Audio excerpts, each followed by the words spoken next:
Get 'em Jimmy, where low shack at? The bottle's getting empty up the crack and we stacking chips, all of it's what I want. Plus money winners, that's what I'm on. You can say I'm gone. I prefer elevated pub sports radio. Time to get educated, get produced, leave the juice, letting loose with so much abuse that the bookies wanna call a truce. They getting slaughtered. Can't forget Jeff and low baggers in the chat. That's a lethal weapon 'cause we be pubbing.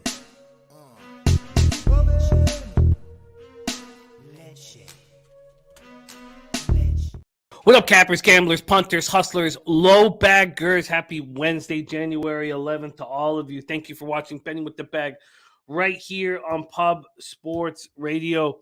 Last week was bad. It was just a rough start to the year.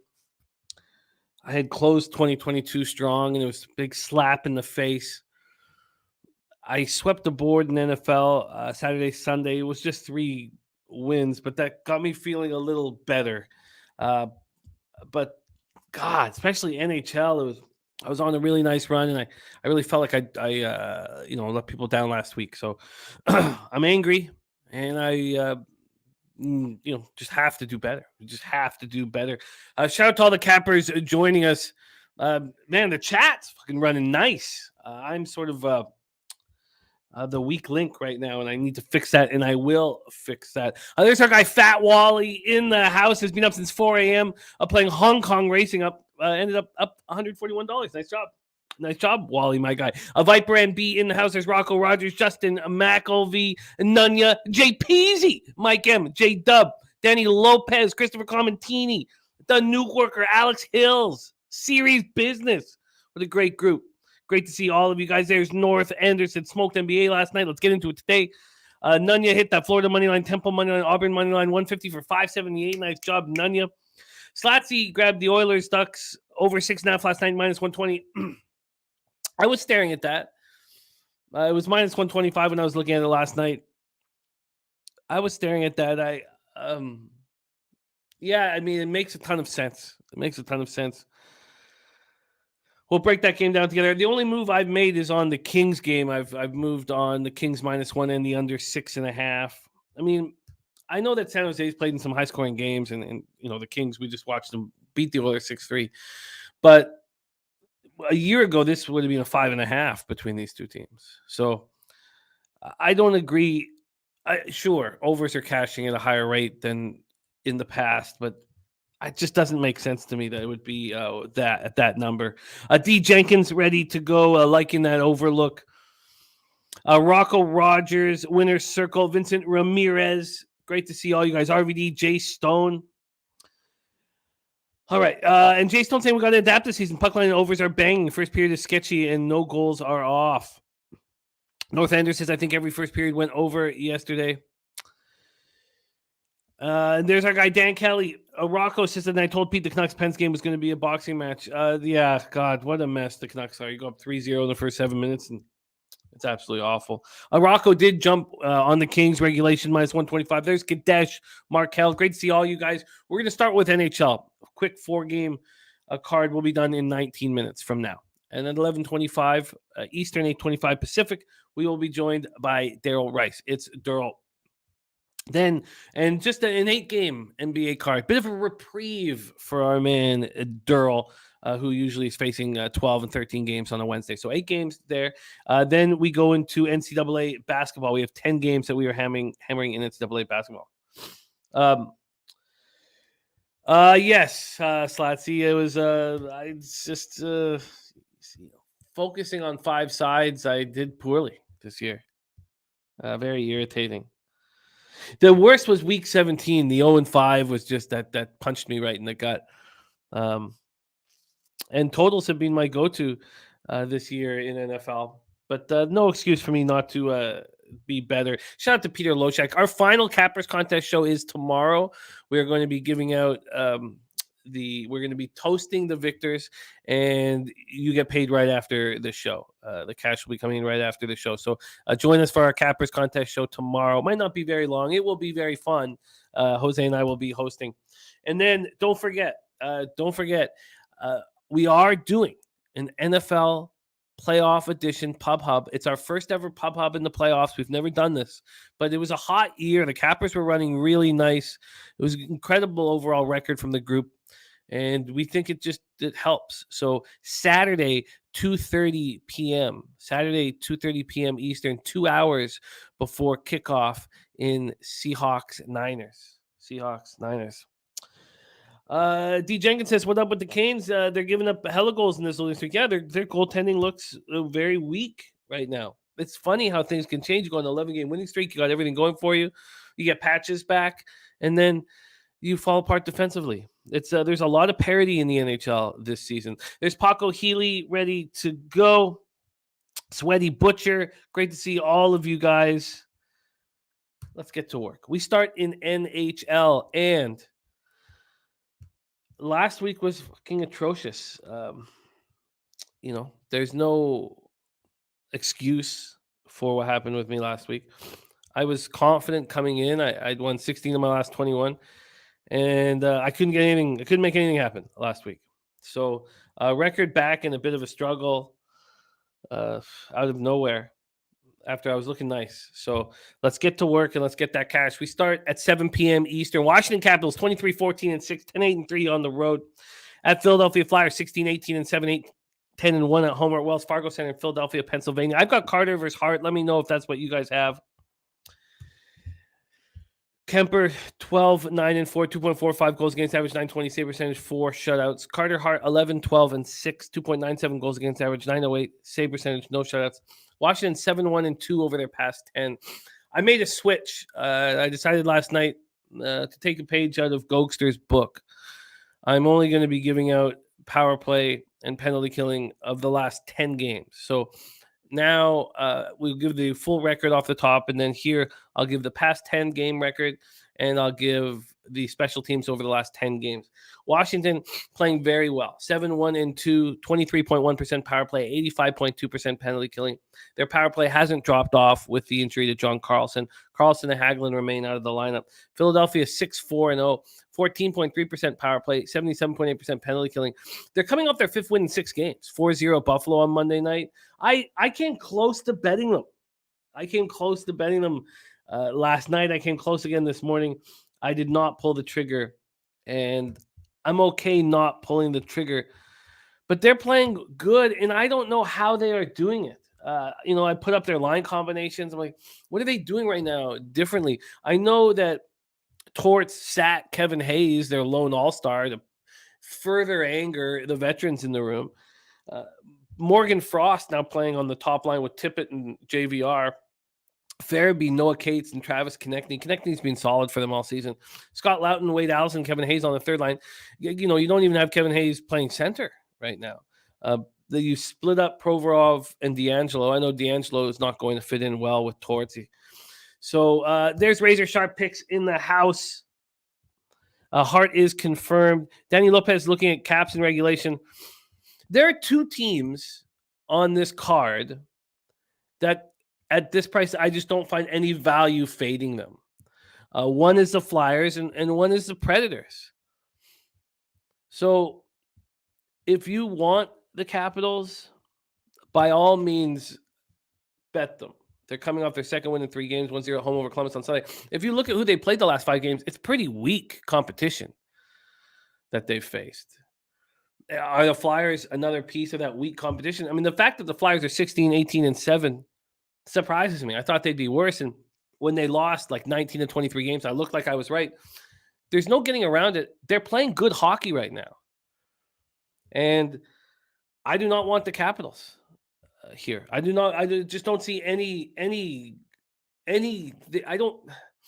The Flyers and the Flyers, a plus 150 dog, have won 5 of their last 6 games and just shut out Buffalo on Monday night. So you have Carter Hart playing excellent, coming off a shutout against a high-octane team. This is Flyers or no action for me.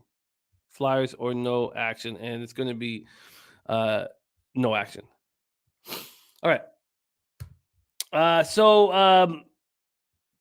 Dan Kelly says, I'm going to fade Jimmy's NHL picks today to guarantee that he'll have a winning day. Sometimes you have to jump on a live grenade. You're a good man. Rocco Rogers says that's my issue too here, Jimmy. I was riding the Caps and hopped off at the perfect time while they're getting guys back in. I just want to watch the play unless I find reasons to take them. There's penny bombs in the house. Imp said Flyers look great versus Sabres. Northander says Flyers have really good wingers.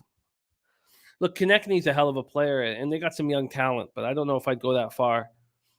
So this is a no move for me. This opened up with the Flyers at plus 147. They're now plus 155, a 7 or 6 cent move towards Washington. It was bigger. It's come back. And then totals-wise, it's opened up at 6, minus 115 to the over. It's now at a pick 'em. I don't want in. I don't find this game.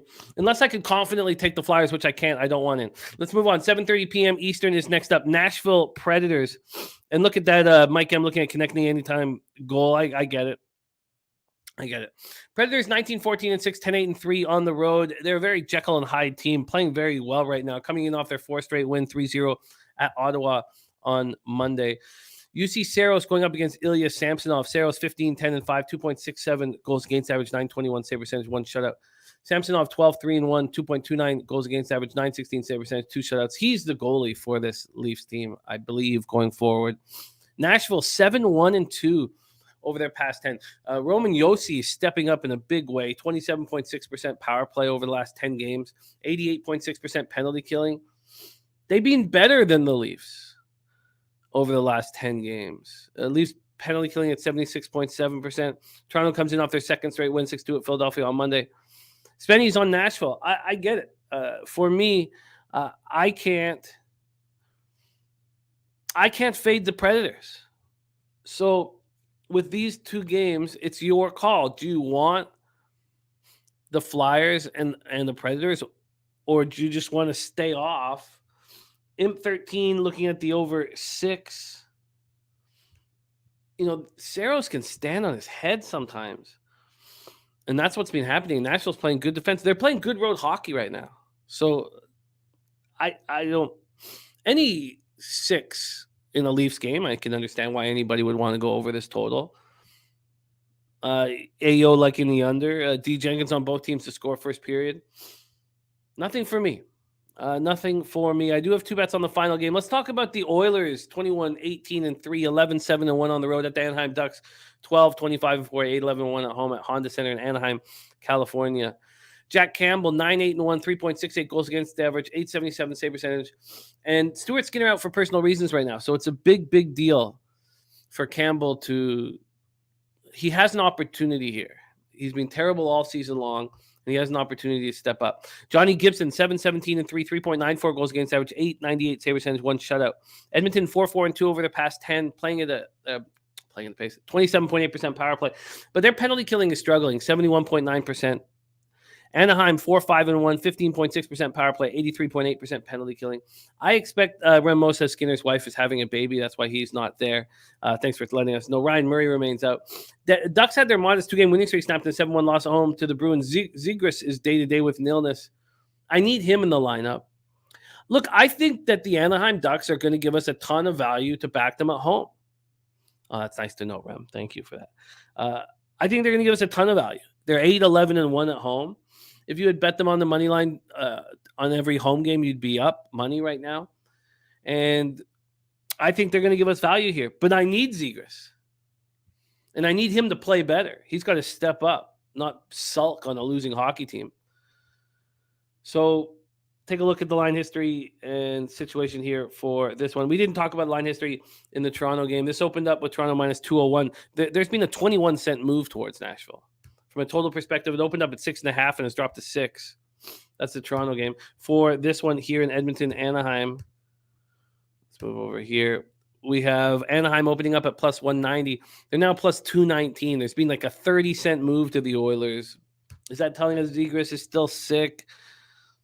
There's been a 9-cent move back from the 6.5. AEO riding Ducks money line. Rocco Rod says over. Edmonton should be angry. I don't know. It's not something that I'm.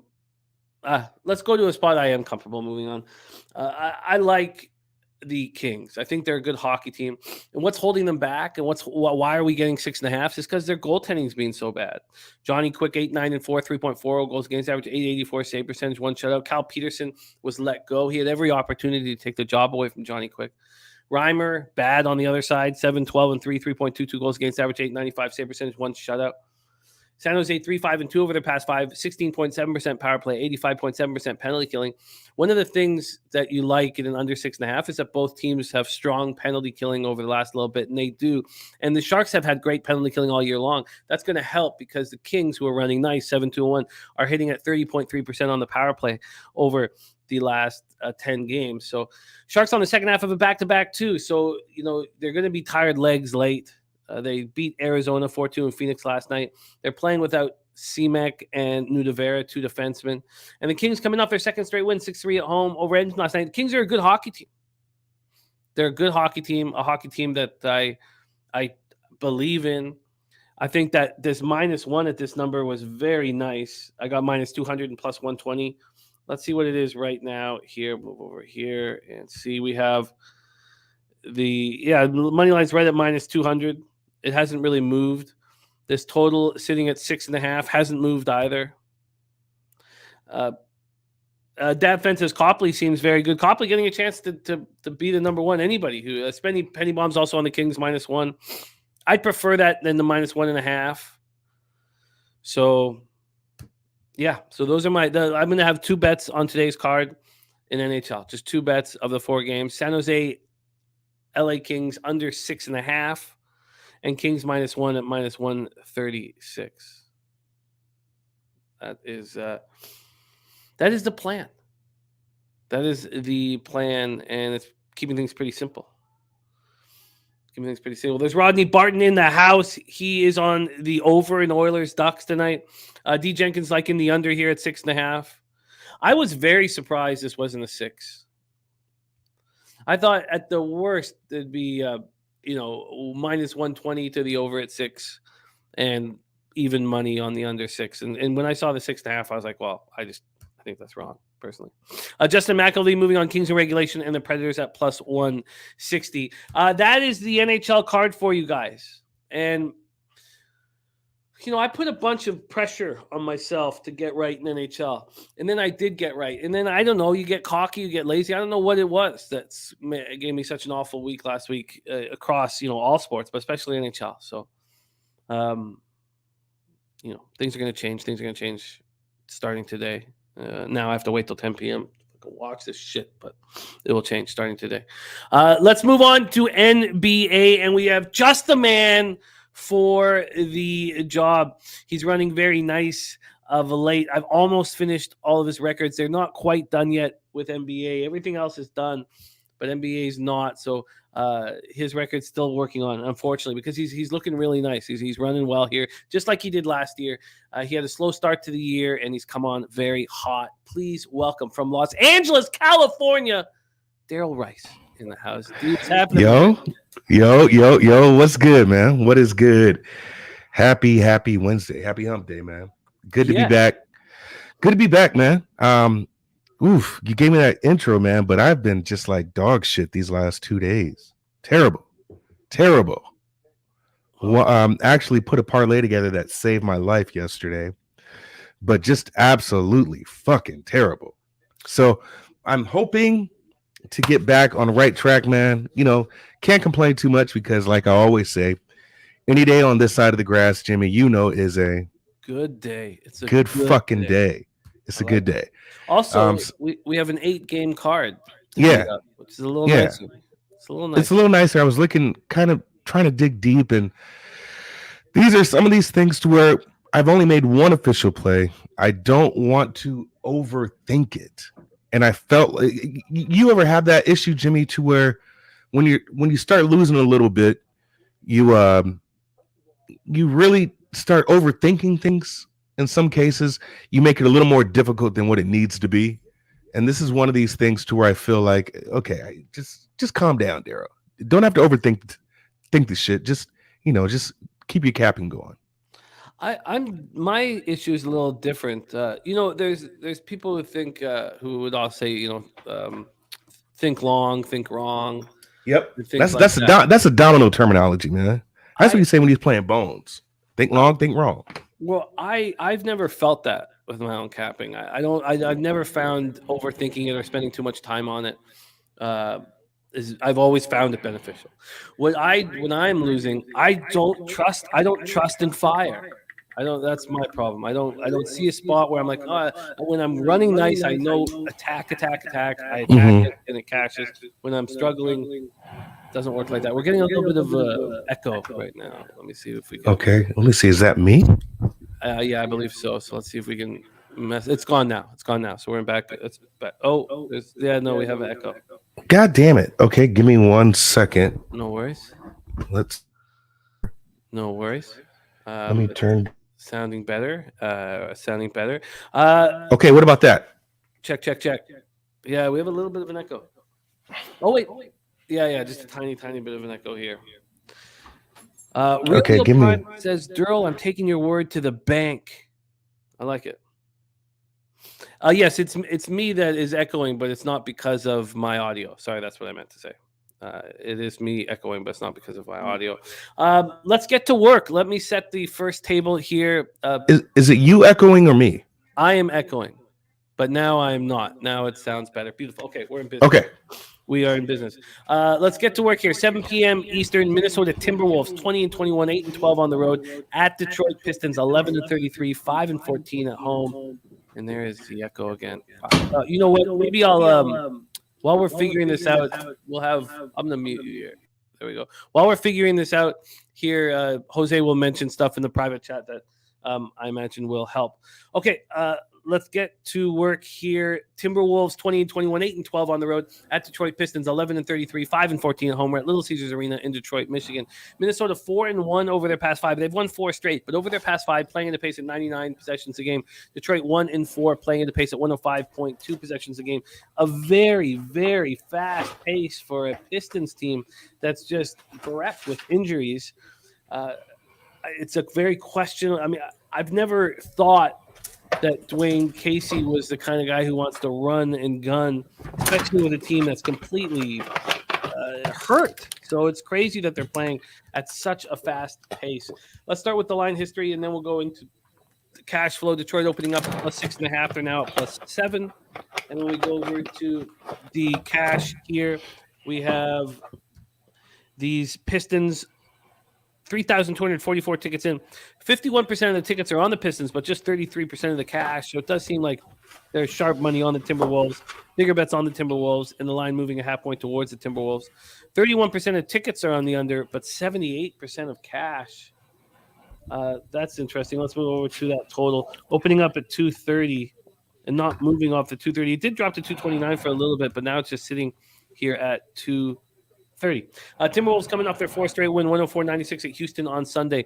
D'Angelo Russell went for 22, and Edwards went for 21. He's dealing with left hip soreness. Pistons are on the second half of a back-to-back after losing at Philadelphia 147-116 last night. Bogdanovich didn't play. Duren didn't play. Isaiah Stewart didn't play. They had Nerlens Noel out there against Joel Embiid. I mean, that's just, oh, God, that was ugly. Embiid put up 36 points in 24 minutes. Philadelphia shot 60.7% from the field. Pistons had 10 players available, and 4 of their reserves hit double figures. Magruder 17, Burke 16. I don't know why they're running so quickly. I think they're a blowout is in danger here. AOD says auto fade Pistons tanking for Wemba. Let's hear what you have to say about this one, D. Take it away, Timberwolves, Pistons. Okay, so the analytics site I was on says Minnesota by 4. Total is 234. Right? As of late, both teams are terrible ATS. Revenge game for Minnesota here, if you want to call it. Right? The turnaround in this game, the last time they played, happened in the 3rd quarter for Detroit. It was the 3rd quarter. And to make it even more better, to take the Minnesota Timberwolves here, is that Boggs was their highest scorer in that last game. He put up almost a 30 burger, if there are burgers in the 30 range. But he put up 28 points, right? He's probably questionable. He's probably not playing, right? So that gives you more of an incentive to take Minnesota, being that it would be a revenge game, and being really that they smoked them in the 1st quarter. They smoked them in the 1st quarter. So there were a few teams that you can kind of bank on that would get you first quarter money. And Memphis was one of those. Milwaukee was one of those, right? And Minnesota, to a certain degree, if you knew how to tag, if you knew how to hit them just right. I believe this is a spot to where you can hit them just right here. So if this game is going to collapse, it's not going to really happen in the first half. Right now, Minnesota's scoring has gone up in their last 5 versus their season overall. So I think it's a good time to step on them in the first quarter, and then just see how the rest of this game plays out. Right. So that's the first official pick for me, because I got Minnesota first quarter. I believe that's -2.5. That's where I got it at. Darryl, first quarter -2.5. This pace in which the Pistons are playing is alarmingly quick. You're playing with all these backups who aren't used to these kind of minutes. Now you're on the second half of a back-to-back. I don't see how 50% of the tickets could be on Detroit. I feel like I might be missing something here. What would if you could put together an angle for the Pistons, would it be that the Timberwolves just can't be trusted as a road favorite at this margin? That's one thing, yeah, because that's what happened in their last game. So even if we're talking about a back-to-back, there's some weird shit happening in the NBA right now. Just look at all of yesterday's slate, and that'll tell you all you need to know, right? But maybe you see a lot of the tickets on the Pistons because you probably won't have Anthony Edwards. Maybe that's where it's pointing to, right? If he's questionable, you probably don't play him here. So that's the only thing I can think of. That's why I don't trust the full game. And honestly, what do we always say? In these games where it's a back-to-back, you always want to take them full game, because why? Those legs get tired in the second half. These are still young boys, man. Young boys, what we like to call piss and monkey water. So it's one of these things to where I just got to go to where it's the safest play. And to me, I just honestly feel that Minnesota, they've already gotten them in the first quarter before. They are one of the higher scoring first quarter teams in the league right now versus what Detroit is giving you. And it's a game that they want back. It's a game that they want back. So I believe they come fired up, have a good game plan against Detroit, and I can at least stick around and hammer them in the first quarter, first half. But like I said, the game that got away from them, where they had complete control of, Jimmy, was the third quarter. The third quarter is what got away from them, if you look at that last game. So on the news that Anthony Edwards isn't playing, on the news that there could be another second half collapse, because that's what happens to Minnesota, you could see money coming in on Detroit. Now, Twan Wynn saying, tell me who's going to stop Rudy inside. And Rudy himself, Rudy will stop Rudy. But if there's no Isaiah Stewart, I mean, Nerlens Noel is, God, I was looking at that 2013 draft this morning that he went 6th overall. What a horrific draft. You have McCollum, yeah, 12th overall, but that was just trash. Nerlens Noel is a G leaguer now.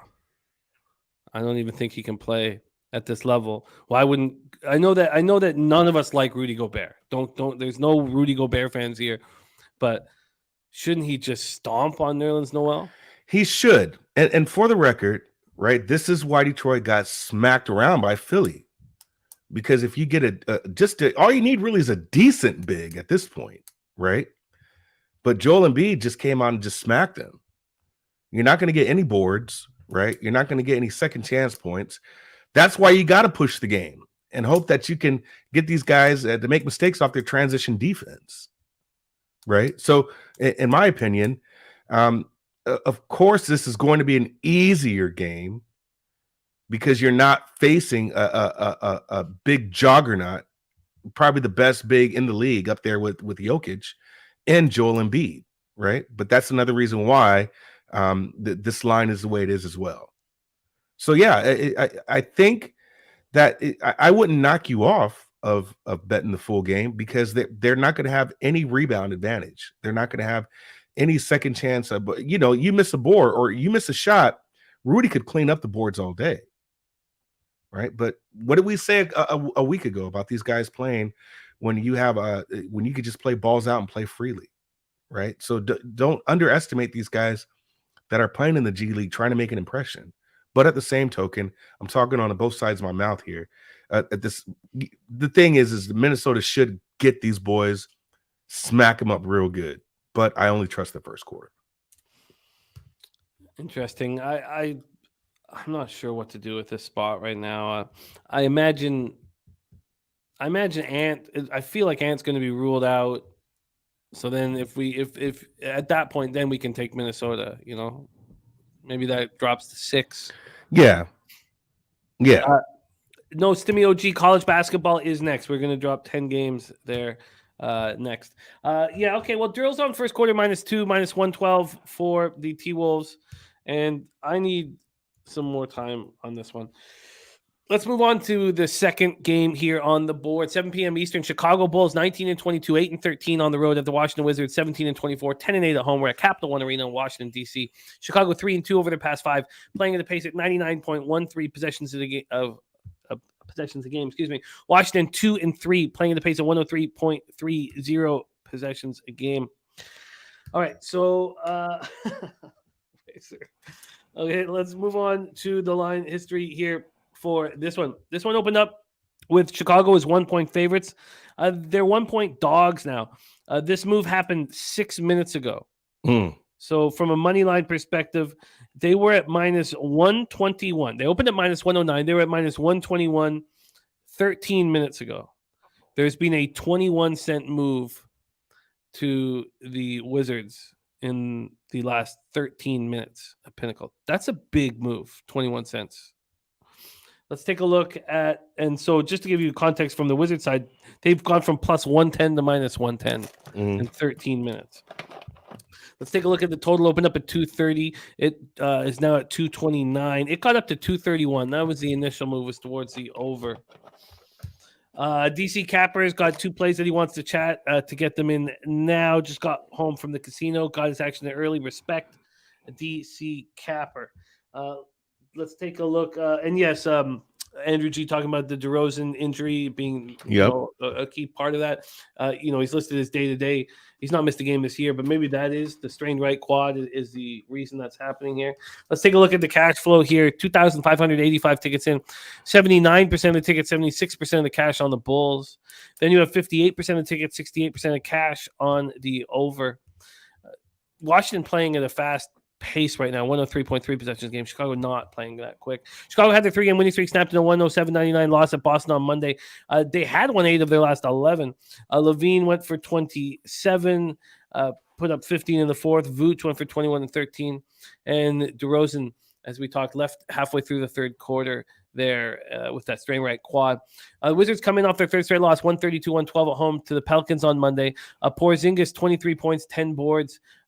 They committed 20 turnovers. They playing sloppy basketball, but here they are at home, possibly with no DeRozan on the other side. Take it away here. Oliver Page looking at the Wizards' first half. Joe says Bulls step up spot for no DeMar. Kadesh says Bulls have no other scorers besides Levine. Heavy Wizard spot for him. Take it away for us here, Darryl. Bulls, Wizards. Yeah, analytics site says Chicago by 0.26, total at 226. Right? This is something that's weird to me. Last games they've played, man. 226, that was a push. 221, under. 224, under.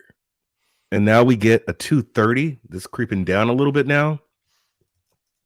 There's been one play that I've been playing all year. It was a gut play that worked for me once and then not so much last time. And that is, we all know, they're the best in the league still. Wizards over the first quarter total. Whichever team they're playing. It does not matter. For whatever reason, their totals go over in the first quarter. All right? This is when the numbers actually work in your favor. Now, I used this gut play on Tuesday's show and just got smacked. And I was so mad because I'm like, why am I going against what the numbers are saying? Right? And I did that because I just felt like, okay, it's still the Wizards. and they turn around and don't cover. But what happens the very next game after that? They put up 60 points in the first quarter, right? The Bulls' scoring has gone up in the last 5. They're now clipping the 30-point mark in the last 5. Something very, very funny about what the Wizards are doing here. In the last 5, all but one game, the Wizards are either scoring 30 or their opponent is scoring 30 points. In the last 5, all but one, right? So when I see that the trend is the Bulls actually scoring more points in the first quarter, the Wizards still kind of flatline where they are and where they have been, and this total is only 56.5, somebody's going to score 30. Maybe the Wizards or the Bulls, right? This is a good time to take that first quarter over. The only thing, and this is probably me overthinking it. So if anybody else has any good data points that can back that up, because I'm leaning this, it's at 56.5 now. It could be at 56. Maybe this line total goes down a little more. DeRozan isn't in, and he's played all year. So how do the Bulls look without DeRozan? Right? Do we just wait on a couple of games here? Do we just do that just to see how they look? Or are you going to get more scoring from somewhere else? I'll tell you who's been scoring, man, is that Williams kid. Patrick Williams he's actually shooting the 3, right? So you can space the floor out. And the Washington Wizards, they put up a goose egg like 15 points. So it's one of those things right now to where I want to take this over, but how does that scoring happen in the first quarter for the Chicago Bulls when a pivotal player in your scoring, your best mid-range shooter on the team is not on the floor?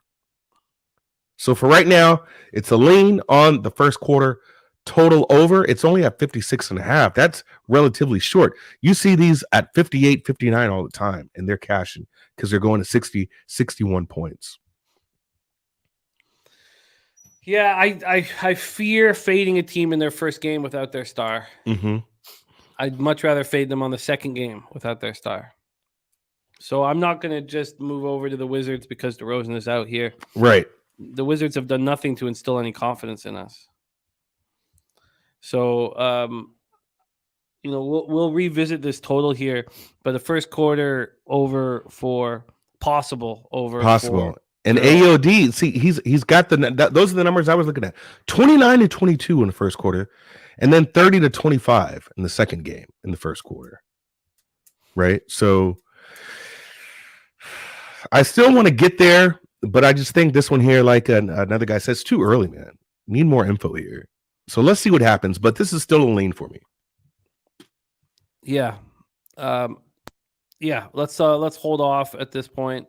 Move on to the next game on the board. 7:30 p.m. Eastern. Milwaukee Bucks 26-14, 10-9 on the road at the Atlanta Hawks, 19-21, 11-8 at home at State Farm Arena in Atlanta, Georgia. Both teams playing fast, especially Atlanta.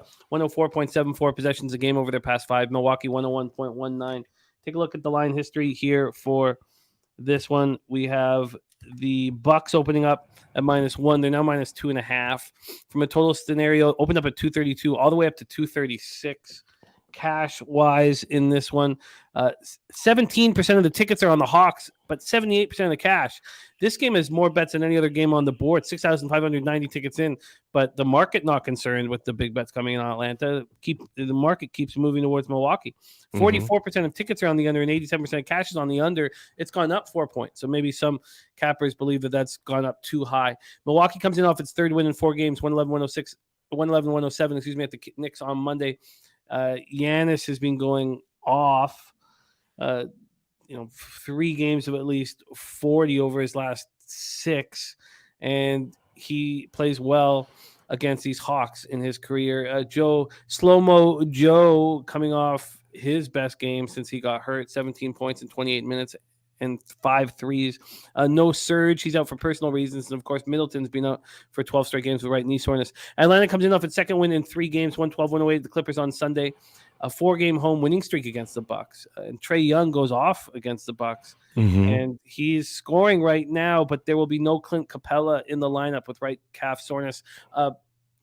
tell us your thoughts here, Bucks Hawks. I got to take care of something. I'll be back here in 30 seconds, but the floor is yours. Here, Okay. Darryl, Milwaukee Bucks, Atlanta Hawks. So I see this game Atlanta by 2.6, total being 218. Right. This is a double revenge spot for Milwaukee. Right now, it's their fourth time playing. And for whatever reason, man, when you get familiar with the team, I just think you get more comfortable and know how to play and know how to execute. And that's exactly what Atlanta has against Milwaukee. I don't know what it is about Milwaukee and Atlanta, but Atlanta can play these boys. This is a double revenge spot. So, and you had the lines that the first game they played, that line was 5.5. And then the second game, it was 3.5. And now you're coming in at Bucks +1, right? I think the bookmakers got this right. I do. For whatever reason, and call me crazy, I think this is an Atlanta spot. I really do. And if that line is too short and you think it's too easy, like I said, let's just revert back to yesterday and things that happened, transpired in the league yesterday. I'm telling you right now, Atlanta at home, this is a spot to where they can get up for. And I don't know why I like Atlanta here, but I just believe that this is an Atlanta spot.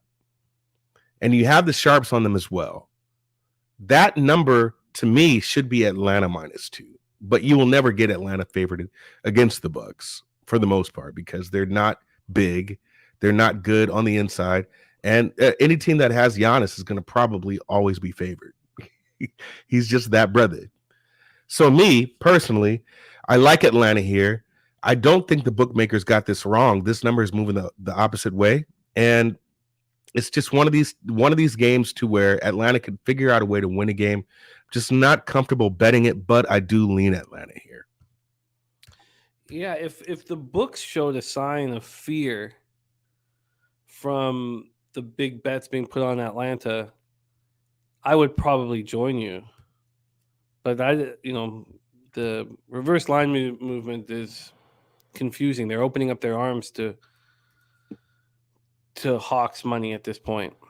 So makes me nervous here. It's just something really weird about this one.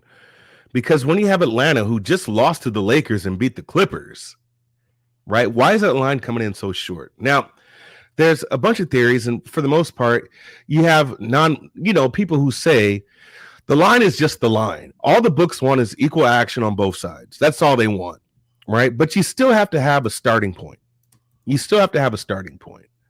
So for that line to come in at 1, when you don't have Capella's or you don't have any bigs really that can match up with Bobby Portis at that, with Lopez, with Giannis, what are we doing? Right? What are we doing? What do the books know? Why wouldn't everybody just smack the entire shit out of the Bucks? It's just something weird about this game. That line opened too short, and it's still short. And people are going to look at this and look at how terrible Atlanta's been and say, oh, you know what? Yep, this is definitely a Buck spot. Definitely a Buck spot. And it's not necessarily the case. So I would just fall back. Everybody thought that about the Heat game yesterday. Literally played 8 people. So no, for me, it's just a pass. But I just do lean Atlanta here. And I'm leaning more to where this line is opening and it's just telling you, okay, yeah, this is an Atlanta spot. Yeah, just mixed messages here. Don't find it appealing. Let's move on to the next spot on the board. We got 8, so there's going to be opportunities for us. 7:30 p.m. Eastern, New Orleans Pelicans, 25-16, 8-11 on the road. At the Boston Celtics, 29-12, 16-5 at home. We're at TD Garden in Boston, Massachusetts. Pelicans 2-3 over their past 5, playing at a pace of 99.7 possessions a game. Boston 3-2, playing at a pace of 101.00 possessions a game. We'll head over to the line history here for this one. We have these Celtics opening up as 9.5-point favorites. There's been no movement. None. I should say the juice started moving pretty quickly towards the Pelicans. The 9.5. Well, Tuesday was 8.5. Tuesday in some books, if you want to call it that, they had some 8.5s out there. Wow. Okay, let me take a look at Bet Online. Wow, Bet Online opened this up yesterday at 1:10 p.m. It opened up at 9.5. The first move was to 9, then it went up to 10. Got to 10. I see 10. Yeah. Wow. Interesting. Okay. From the total side of things, this total opened up at 229, and it's now at 231. Pelicans snapped their 2-game losing streak. Oh, let's take a look at the cash. Sorry, that'd be interesting here. We have 3,345 tickets, and 64% of the tickets on the Pelicans, no cash amount. 75% of the tickets, 95% of cash on the over. And it has gone up 2 points. So there's some issues there. Stimmy OG, big on Arkansas. Looking forward to cap that game with Daby Cab. But right now, Nasty Nate's saying Celtics. Oh, come on. We know what Nate is saying. We know what Nate is saying. And Kadesh saying Celtics play the Nets tomorrow, which is a very important point, KD. So good call. But what about but it could be a game that you're kind of laying off. Why? Because KD is out for at least 6 weeks. Yeah. Right? So could be a look ahead game, but I'm telling you right now, teams know how to game plan, and they have a better game plan when you know you don't have to scout and game plan against KD. Okay, so yeah, they do play the Nets, but it's in their eyes. I guarantee you, it's a sigh of relief for these guys, a sigh of relief that they don't have to go up against KD. The Nets are still good, right? But the best player, arguably, that was playing ball for the past month had been the Nets and KD. So now you don't have to have KD. So maybe it's just okay. You can relax a little. Don't really have to go in full propane, full throttle, but still, yeah, you don't have KD there that you got to face tomorrow.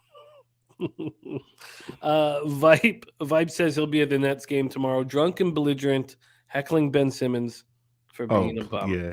Viper doing the Lord's work for us. Yeah, Viper's doing the Lord's work. I love it. Pelicans snapped their 2-game losing streak in a 132-112 win at the Wizards on Monday night. No Zion, no BI. And they set a season high for points. So CJ went for 34. JV steps up in a big way whenever Zion and BI are out, and he went for 27 and 12. That was McCollum's 4th consecutive game with at least 25, and we've already seen Spenny Penny Bombs looking at CJ McCollum threes as well. Celtics come in off their 3rd straight win, 107-99 at home versus the Bulls on Monday night. We talked a lot about the Pelicans record with Williamson and BI out. They're 6-3, 6-3 with both of them out. Yeah, not bad. Not bad. So the Celtics 5-game home winning streak as well. They shot 11 of 41 from 3 and beat the Bulls by 8 points. And that's how good this team is. Marcus Smart with the knee contusion. Tatum 32, 8, and 7. Tatum averaging 30.8 points per game. And no Boston Celtics player has ever averaged 30 points a game. Interesting. Bird got up to 29.9, 87, 88. Robert Williams got his first start of the season. He's been back for a little bit from the knee injury. He finally got a start. Take it away here for us, Darryl. Pelicans at TD Garden against the Celtics. Yeah, analytics says Boston by 4, total 233. 233. Last game. Now, this is what I started looking at because now you've got we're halfway into the season. A lot of data points. Boston smoked these boys in the first quarter with a 40 burger. Right? Put up 40 points against these boys. And now you've got Williams back. Robert Williams, that is. And then you really don't have any bigs for the Pelicans. Right. It feels like a Boston spot here. It feels like a Boston spot. But this is how I feel that the game would go. And this is something that I've seen. And this is one game, Jay, that I was overthinking. And this is the reason why. I do like Boston first half. First half at 5.5. Because I do believe that Pelicans, they just don't stop fighting, man. And when you got guys like Grand Theft Alvarado there, you got Herb Jones that might not play. And if Herb Jones doesn't play, man, you're going to get a bigger number probably. You're going to get some movement somehow here. But that doesn't stop them from being feisty. So this is how I feel the game would go. I believe you got a Boston first quarter, first half cover. And then the fourth quarter is when New Orleans is going to come back in and cover this spread themselves. But this is what scares me off the first half. As of late, the best quarter offensively and defensively for New Orleans has been the second quarter. They scored the most points in the second quarter, and they allowed the least amount of points in the second quarter. So that tells me that they could probably keep this a little close, especially if they don't get mopped up early. Boston, the second quarter is not their weakest quarter, but it isn't their best quarter as well. They do work in the first and third, just looking at the numbers.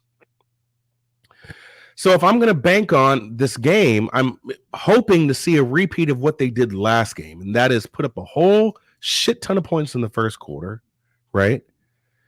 Have New Orleans kind of clamp down, but still be enough to where with the first half, or when the first half is over, that these boys are up by 5.5. So I'm going to make that official now. Boston Celtics first half minus 5.5. And if Time Lord isn't playing, like I just see somebody saying, that might be. Eesh. Does that make you want to hold off on that look? Nope. I don't do that. We don't do that shit around here. Because he's not gonna move the line as much. He's not gonna do that. All right, you are in business. Celtics minus 5.5. First half at minus 110. All right. Yeah, no Smart, we expect, but Time Lord was not expecting that. Do we have it confirmed that there's going to be no Sorry, let me just make sure that the Smart is out for sure. No, questionable. So Time Lord out, but Marcus Smart questionable at this point. Okay. I'm on my book right now. I think I should pull the trigger on New Orleans full game. So you want Celtics first half, Pelicans full game? Celtics first half, New Orleans full game. That's the direction I'm going to go. All right. Let's give that to you here. Full game here. Let's move over here. Full game for Derl on the Pelicanos. That's the way I'm going to go. 9.5 at minus 105. Plus 9.5 minus 105. Huh. Yeah. Interesting. Hold on. If he's maybe first half, definitely take the first half. Full game, maybe I need to wait for the Marcus Smart news. Because if Marcus Smart does come in, I pulled the trigger on the first half. But if Marcus Smart comes in, then I get a 10. Okay. Hold off on the full game. Okay, we'll hold off on the full game, but for right now, Boston Celtics 5.5 first half. Let's dance. We don't do a lot of UFC picks on the stream. If there's a really big fight, we'll bring in Clint or Boston Nick to give us looks on a Friday. So that's the extent of our UFC coverage. So I will bring in somebody. Yeah, I'm going to lean that. I bet you Marcus plays, bro. I bet you Marcus plays. Yep. I bet you he does. And I'm going to wait for that because that'd be a 10 easy. Okay. Right. Then you can just Celtics first half. That is official. All right. You are in business here. You are in business. Celtics first half minus 5.5, minus 110. A possible move on the Pelicanos if Smart if when Smart is announced in at 10. Let's move on. 7:30 p.m. Eastern. Next up for us, Indiana Pacers 23-18, 8-11 on the road. The New York Knicks 22-19, 10-11 at home. We're at Madison Square Garden in New York, New York. Both teams 4-1 over their past 5. Indiana playing at a pace of 100.8 possessions a game, while New York playing with the slowest pace in the NBA right now over their past 5 games, 4-1, 95 possessions a game. Let's take a look at the line history here for this one. We have the Knicks opening up at 4.5-point favorites. That got up to 5 for a bit. It's back at 4.5. From a total side of things, it opened up at 227. It got up to 228.5. It's back at 228 right now. So it's gone up a point. And let's move here to the cash flow. Cash-wise, 49% of the tickets and 84% of the cash are on the Pacers. Then we have 76% of the tickets on the over. We have no cash flow on that one. Stimmy OG. Yeah, he was from Toronto. Stimmy talking about owning Mahoney. It's a really... There's not a lot of great gambling movies because most of them are like, fairy tale bullshit type things. And we know that that's not how it works. And so I don't like a lot of them. Owning Mahoney is a true story, and there's no fairy tale in it. So you guys should check it out. Philip Seymour Hoffman, the late great, stars in it. Plays a real dude from Toronto here. But let's get back to this. Pacers coming off their second straight win, 161-11 at home over Charlotte on Sunday. Joe Ordner says, what about Uncut Gems? Uncut Gems was fucking awesome. I like that. You didn't like that? No, I did. It was great. Oh, yeah. I loved it. But, they add, fucking stuff to these movies that are hard sometimes to believe. Oh, come on. What are you talking about? What was hard to believe about Uncut Gems? Well, he was about to say all of it. There was a lot of it that, whatever. I just, I don't watch any fiction at all, and I liked Uncut Gems. But Owning Mahoney is the real fucking article. Like, it's not, there's no fucking, no bullshit. Like, it's just a real gambling movie. Okay. But we could talk about this for too long. I thought Uncut Gems was great. I thought Adam Sandler was great, but, still a lot of Kevin Garnett, man. Great acting. Yeah, no doubt. But let's get back to work here. Pacers coming off their second straight win, 116-111 at home for Charlotte on Sunday. Miles Turner, 29-9-4. He's playing at a very high level right now. They've won 8 of 10. Knicks had their 4-game winning streak snapped in a 111-107 loss at home versus Milwaukee on Monday. Quickly, starting in place of Barrett, went for 23 points, 9 of 14 from the floor. Looked very good. Julius Randle, 25 and 14 the last time they played Indiana, and he went for 25 and 16 on Monday. Take it away for us here, Darryl. If the Knicks control the pace, then this total is far too high. Too high. But then it's the opposite if the Pacers do. So take it away. I'd love to hear your thoughts. Pacers, Knicks. You ready for this? I've got a deep analysis on this game. You ready for this? Tell me you're ready, Jay. Tell me you're ready. All right, I'm ready. Give me the Knicks first half minus. I don't give a fucking shit what the spread is. You ready for this? Here's my analysis. I don't give a fucking shit.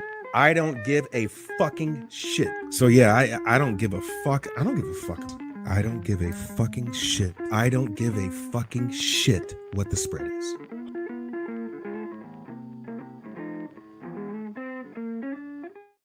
Ooh-wee. Let us know. Man. It's the gift that keeps on giving, right? It's the gift that keeps on giving, and that is Knicks' first half right now. They just cannot lose these first halves. They are number 1 in the league in first half covers. Number 1 in the league.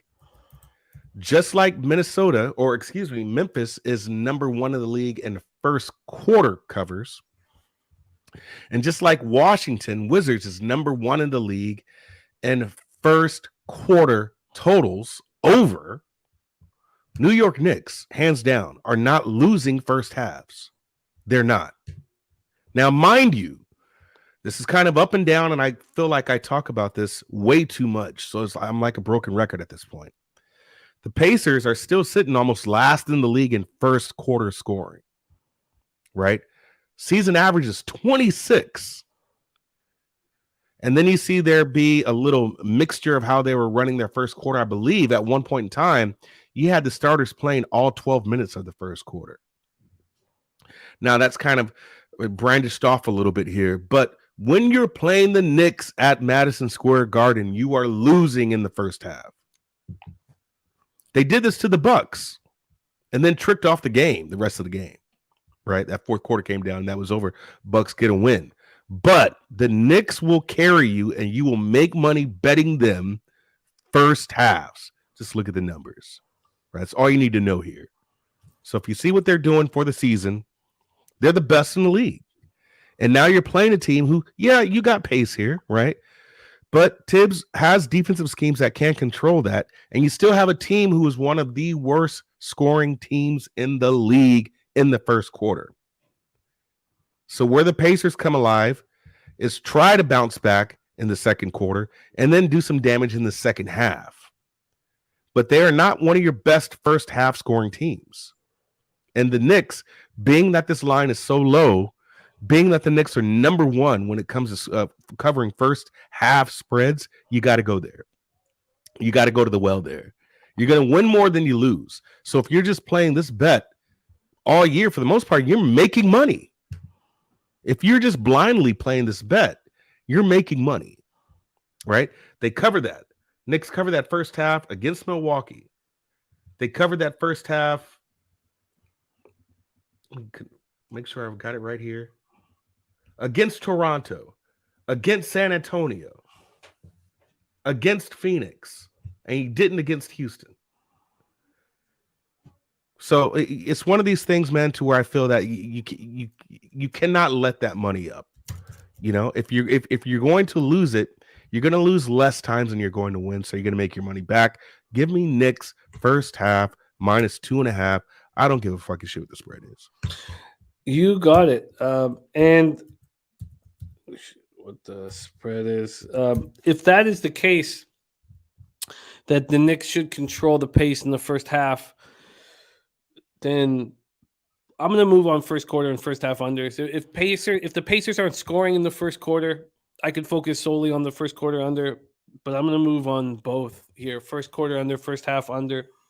The Knicks just seem to be doing that. You look at the Bucks-Knicks first quarter with 44 points. In the fourth quarter, 67 points scored. I'm going to expect a lower scoring early here. That first quarter at 59, I'd like to see that go over. I don't expect it to. So I'm moving on the first quarter and first half under. That's my first spots on the board. Yeah. And I'll be transparent. Put that comment up because Dan is absolutely right. I have no problem being transparent and saying how I'm betting. Yeah. I have not been good these last 2 days, but you just got to keep on trucking. So I appreciate the honesty, Dan, and you are absolutely right. There's no way I can find any hate in that at all. I've been absolutely terrible, but you know me in the long run, I always bounce back. So I do like that play, and thanks for that. I do appreciate it. It just makes me want to work harder. So my idea is just to try to get you guys money, get you paid, get us all paid. But with this one here, the Knicks, I'm pretty confident in that play. First half -2.5. I don't give a fucking shit what the spread is. Play of the day from our Daryl Rice. We move on. Next up for an AOD, looking at the Randall double-double to the moon. Let's go 8 p.m. Eastern. San Antonio Spurs, 13-28, 5-14 on the road at Memphis Grizzlies, 27-13, 17-3 at home. FedEx Forum in Memphis, Tennessee. Spurs 1-4 over the past 5, playing the pace at 103.9 possessions a game. Memphis 5-0. Playing the pace at 104.2 possessions a game. And these teams just faced each other in Memphis. 121-113 victory for these Grizzlies. That was a 7th straight win for the Grizzlies without Ja, who's dealing with the right thigh injury. 7 players scored in double figures. Tyus Jones went for 24 and 6. It was his second game starting in place of Ja, but he is expected back here tonight. So Tyus Jones will go back to the bench. Steven Adams double-double. He had missed a game because of an illness. Jaren Jackson 16 and 5. Dylan Brooks, Desmond Bane added 15 each. It feels like this team is ready for the playoffs. Peaking, huh? Yeah, and you don't want to peak too early, but they sure look good. Yeah, you don't want to blow your load too early, right? No, you don't. But they are they look very, very good. They look very, very good. And Tyus Jones' younger brother, Trey, will be on the other side. He just went for 18 and 7, and Jay Rich went for 16, 5 and 5 in that game. Pole will go back to the starting lineup, 13 and 7. Langford, 13. Doug McBucket, Zach Collins, Diop, and Johnson are listed as questionable. Johnson is their leading scorer. Let's take a look at the line history here for this one. We have the Grizzlies opening up as 13.5-point favorites. From a total scenario, opened up at 239, has not moved. Mm-hmm. Big shout out to Banana Boat Float, a member. Respect to you, my friend. Let's take a look at the cash flow for this Spurs spot. 39% of the tickets, 46% of the cash on the Grizzlies, 58% of tickets on the under. We don't have a cash flow on that one. Take it away for us here, Darryl. The floor is yours. Spurs, Grizzlies. Yeah, man. Listen. These big spreads now, I'm just looking at these last 2 days. I'm like, wait a minute. Just probably stay away from these big spreads. This team's just played. That line was 11, right? And they cover. I believe they won that by what? 9, 8? They covered by 3. Now you're giving me a 13.5. And they just played. It seems ugly to take the Spurs, but it seems like the Spurs are the side. But at the same token, this is what I will say. What did I just say about the best teams doing? Memphis is the best team right now in the league that's covering those first quarter spreads. And what did they do to the Spurs? They were up by 10 in the first quarter. They were up by 10 points in the first quarter of this game, last game they played, 35-25. 13.5 now. It seems like you would take the Spurs full game and the Grizzlies early. But I want absolutely no parts in this game at this point. Right now I'm in church with these big spreads. Right now I'm in church. And it will just be the type of game to where Memphis comes out and beats these boys by 30 points, right? But I don't want any action here. I don't. Spurs were able to cover that 11.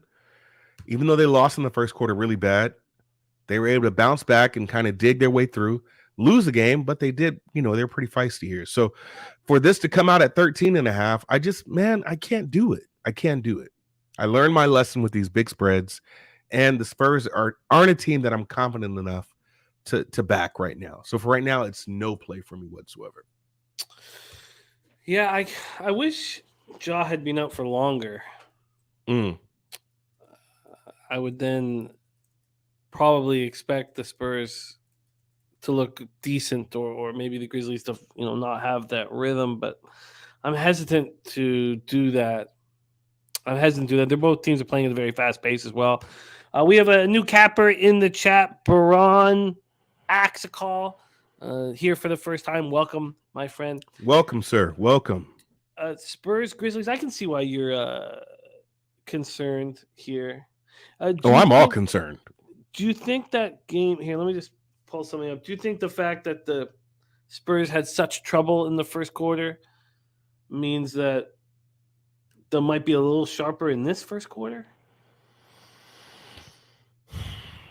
Then if that's the case, then you would take San Antonio first quarter because the line is so large. 4.5, yeah. Right? 4.5 after being blown out by 10.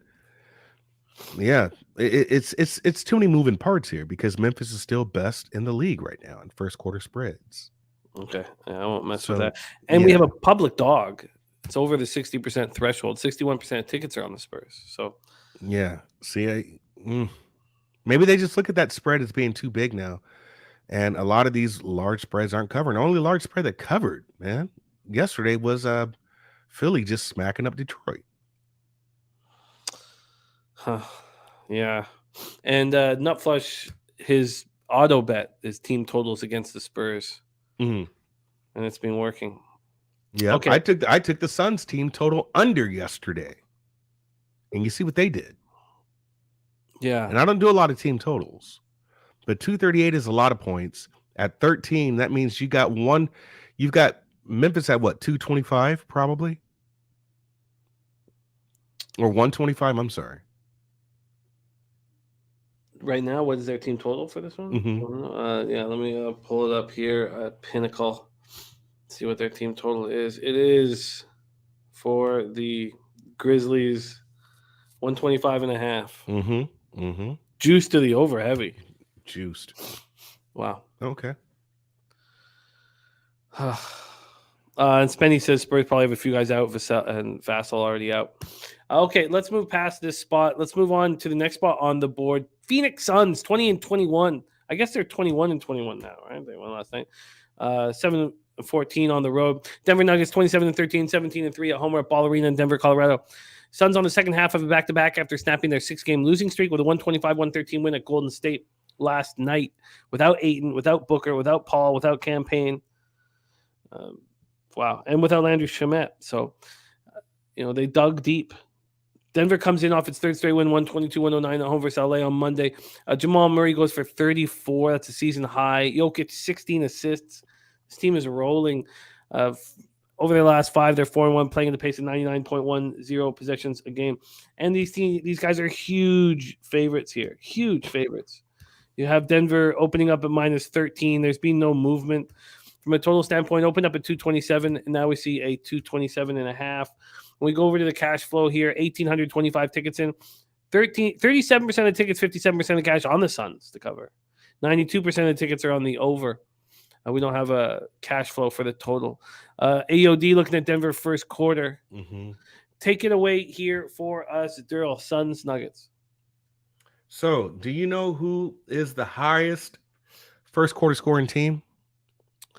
The Nuggets. Not Denver. No. It's Golden State. Denver's right under them by 0.1 of a difference. 31 points average, last 3, 29, last 1, 29. At home, they're averaging 31.4. 31.4. Your Phoenix Suns right now. Second to last. So Indiana is still last in first quarter scoring, right? They're ranked 30th. Phoenix Suns is ranked 29th, averaging 27 for the season, 26.7 in the last 3, and they put up 31 against the goddamn Golden State Warriors, which that still baffles me, that game. I don't get it. Even if you wanted to use the star player theory, coming back, kind of mess up the chemistry, if you will, it's Steph Curry. That's one. Some rules kind of don't apply, and some are weighted more than others. The second thing about that is Suns absolutely had nobody. And they go out there and they mop Golden State where they're good at, and that's at home. And now you're playing Denver. So it's not too far of a flight, right? But it's still a flight. It's back-to-back. And honestly, this line also scares me. It scares me, man. I don't like this large number. And I think the Suns is playing with a little bit of swag, to be honest, just a little bit of motivation that they were able to beat Golden State at their best, if you will. Why can't they do that against Denver? Denver is the best team in the West, I believe, right now. And I really don't want any smoke in this game. I really don't. It does seem like the play would be Denver first quarter, right? But also, the Suns' legs could give in. That's one thing. And then the second thing is that elevation. So in the second half, this game could get away. So if there's a big spread that I would feel the most confident about cashing, it would be this Denver game. They're rested and they're at home. I just right now, the way the league and things have been going, you just can't get there with some of these big spreads. So Phoenix Suns, because now you've got a little bit of another thing about that is when you've got a lot of these glue guys coming in, if you will, you really don't scout them as much as you would, or you have enough time to scout them. So you can't put a really good scouting report against these glue guys until that following game. So I think Denver's in a good spot to where they were able to watch that tape again on Phoenix last night, put some schemes together, and this game get away. So if I were to play this game, this does feel like a Denver trifecta here. It really does. It feels like a Denver trifecta. But if anything, the Phoenix Suns can keep it maybe kind of close, but I would in the first quarter, but I would lean more first half full game because I know those legs are going to go and that elevation is going to kick their ass in the second half, right? So this is when it can get away. So for right now, no play for me because what I saw the Suns do to Golden State yesterday, but at the same time, I could only lean Denver here. Yeah, I get it. And Dan Kelly had the angle in that game last night with the Suns. He said team on the last game of a long homestand playing in division, huge advantage to the road team. And that's why we love. That's good shot, Dan. That's good shit, Dan. Good shit. I wonder if there's a thought here from a chord saying Nuggets smash the Suns team total under. It might be the perfect way of handling this. Then you don't need to worry in case. So maybe we were a game too early on that under. Well, I mean, I don't know. It could revert back to that because when I looked at those numbers, they weren't scoring over like in their last 10. Like they had only went over like the 109 mark 2 times. And then one of those games was an overtime game. Oh, I think Cord just nailed it. I think he just absolutely nailed it right there. What did he say? The Suns team total under. I mean, they just played way over their heads in San Francisco, and now they have to go to elevation with that's all Cord, these. That's not Cord. That's Corday. Corday. All right, let's hit that, man. Sorry, I didn't hit that A there. Yeah, maybe I'll go back to the well with that then. Maybe I will. How do you feel about that? I like it. I think after breaking it down from every angle, we found the best spot. And yeah, it is Corday. So go back to the team total. I think so. I think he just nailed it perfectly. I mean, I can look. I would be comfortable betting the under in this basketball game, but 92% of tickets are on the over, and we've seen this total do what? Go up a half point. But the first initial move was to the under. This went down to 225.5 and started getting bet back up. I'm not going to let that concern me. What I'm going to do is focus on, and it's still though a 96.1 possessions a game last 5 for Phoenix, 99.1. I would still be interested in the under at this number. But I think I'm going to focus on the Suns team total under. But I do I'm going to keep an eye on what happens with this cash and spread, or sorry, cash and total. Man, I would be interested in that Nuggets team total over first half then. That's okay. I'll look at that, but yeah. The team total for the Nuggets first half is 59.5. 59.5. Juice to the under. Mm-hmm. We'll see. This is a game that I'm heavy lean on Denver, but that team total under may come into play, like Corday said, and it could be the full game. This game can get out of hand for the Suns in the second half. Kuji saying what is the Nuggets first quarter? First quarter team total for the Nuggets is 29.5. Yeah, and they're giving me a 31. That's juice to the over. Yeah. Dan Kelly says Denver jumping on teams first quarter at home should continue tonight. I'm getting 106.5, Corday. What's the spread for that? For the team total? No, for the first quarter. Oh, first quarter spreads at 4.5.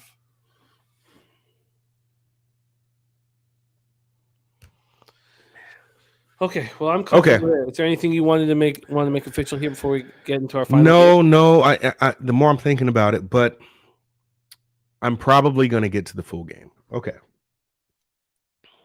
All right. Okay, well, let us know, and you can also always tweet something out. Let's move on to the final game here on the card, 10 p.m. Eastern. Houston Rockets 10-30, 4-16 on the road. Sacramento Kings 21-18, 12-9 at home. We're at the Golden One Center in Sacramento, California. Houston 0-5. They've lost 7 straight, but over their past 5, 0-5, 98.5 possessions game. Lakers are flying again. 4-1 over the past 5, but playing at a pace of 105.3 possessions a game. Flying up and down the floor. Let's see what we have for line history. Sorry, am I saying Lakers? What the fuck am I doing? It's the Kings. Why do I have... It's the Kings. Yeah, I was about to say. Yeah, my bad. I have the Lakers numbers there. I remember tripping out over that last night. Okay, Houston Rockets, Sacramento Kings. I'll pull up the Kings pace here, but that was giving you the Lakers pace. My bad. I apologize for that. Let's take a look at the line history here for this one. We have the Kings -9 right now. There's been no movement. It did go up to 9.5 for a bit, but it's sitting at -9. From a totals perspective, it opened up at 239, now at 237.5. Take a look at the cash flow for this one. 4,714 tickets in, 64% of tickets, 68% of cash on the Kings, 70% of tickets on the over. We don't have a cash flow for this one. Rockets coming off their 7th straight loss, 104-96 at home versus Minnesota on Sunday. Coming off an 0-2 homestand, lost by 25 points combined to the Jazz and the Timberwolves. 5 of the 7 losses on this losing streak have come by double digits. Mm-hmm. Sacramento comes in off 136-111 win at home over the Magic on Monday. Harrison Barnes went off for the first time in a while. The floor is yours, Derl. Final game on the board before we get into college basketball. Rockets, Kings. Yeah, I'll make it this quick, man. I'm going Sacramento first quarter. They're just phenomenal right now, what they're doing, especially in their last 3. 36 points on average in the first quarter. Houston's another bottom feeder when it comes to first quarter scoring. Right now, they're averaging in their last 3, 26. It's a 10-point difference. A 10-point difference here. So the only way I can play this game is Sacramento. I think you have it -3. There are threes at -115. Yeah, get in and get out. That's what I have it at.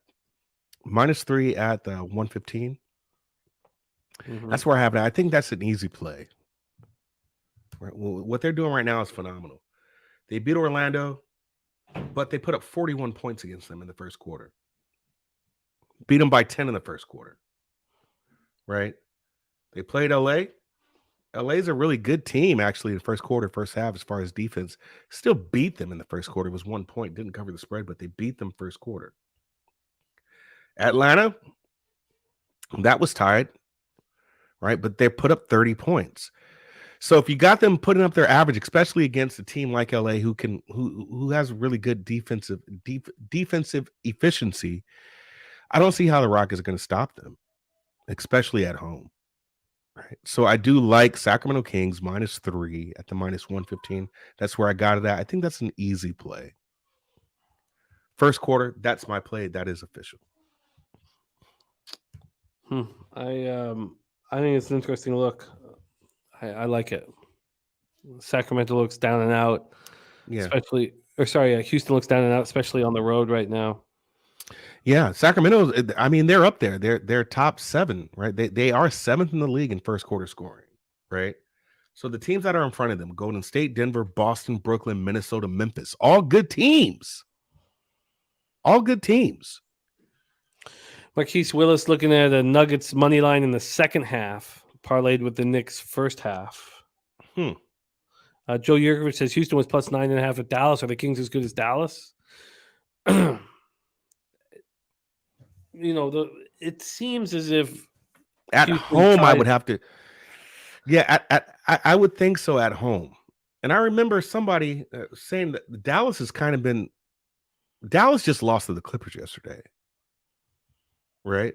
But they've been playing some kind of whack opponents. So that team goes how Luka goes. If you do not have Luka on the floor, that team is complete ass. Complete ass. And Sacramento, in my opinion, has a better, well-rounded team. Bottom line. And they're pretty consistent for the most part. But you take Luka off that team, man, it's curtains. It's over. So yeah, to answer that question, I would say that in this spot here, Sacramento is better.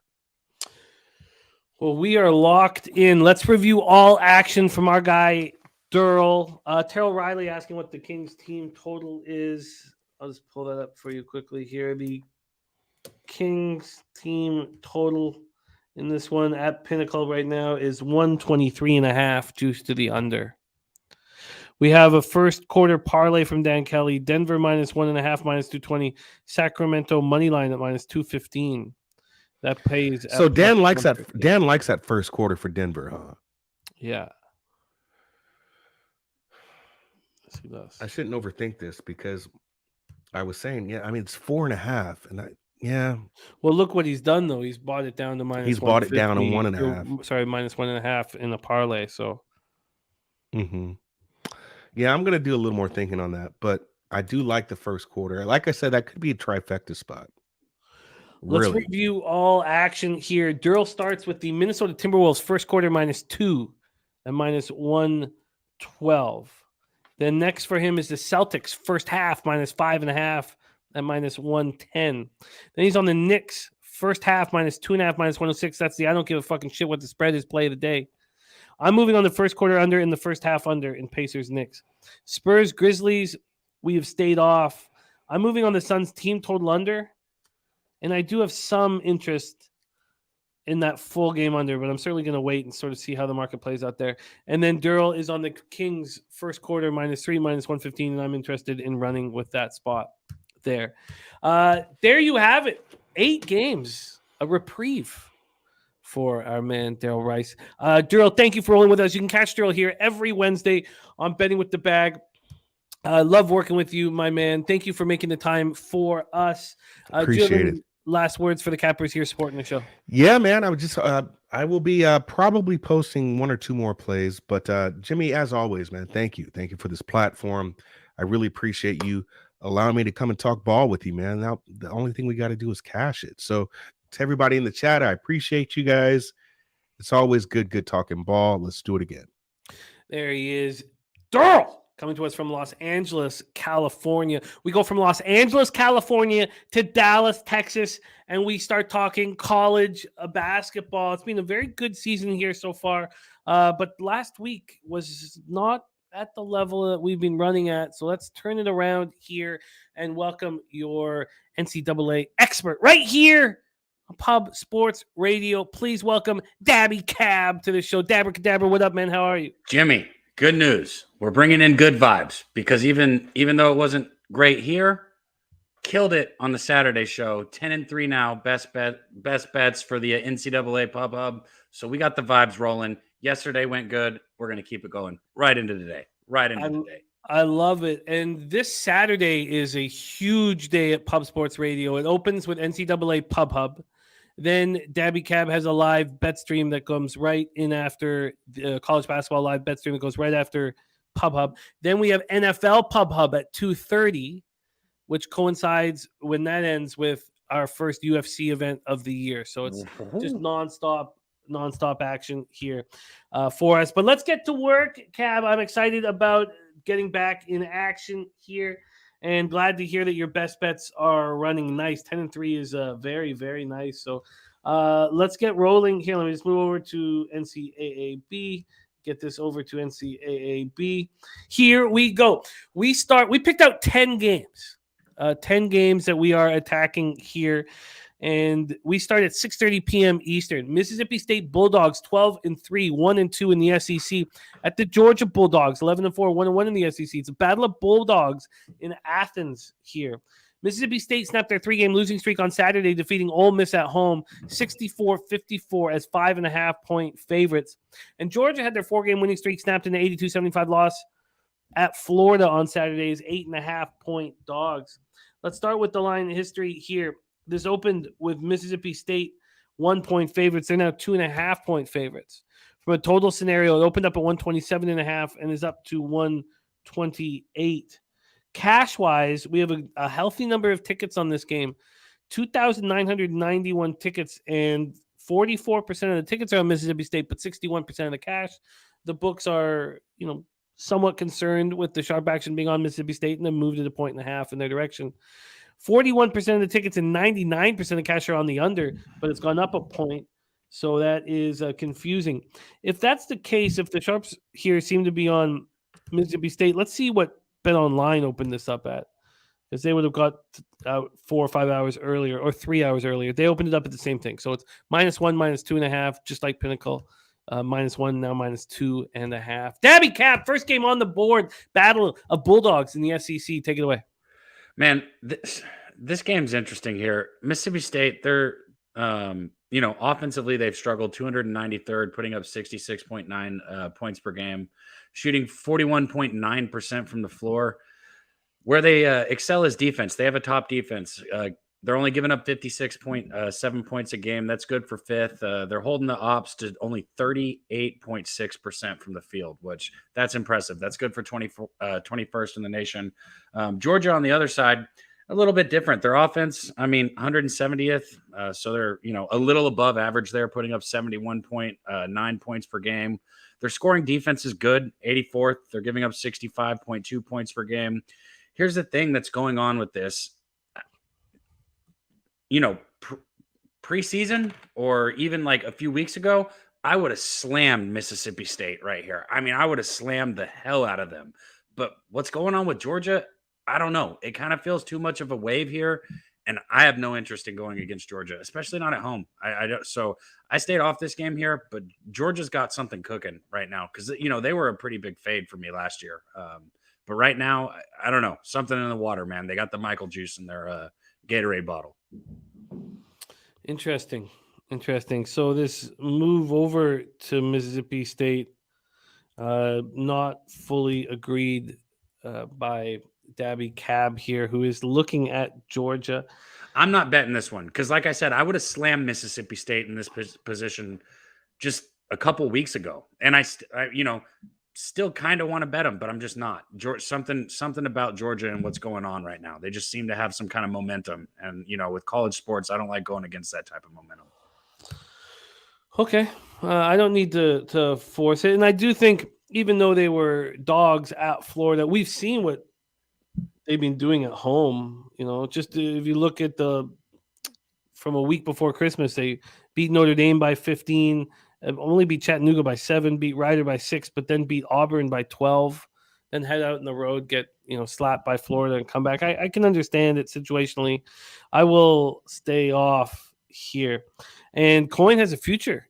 Whoa, Jesus. Big spot on Mississippi State. Ooh-wee.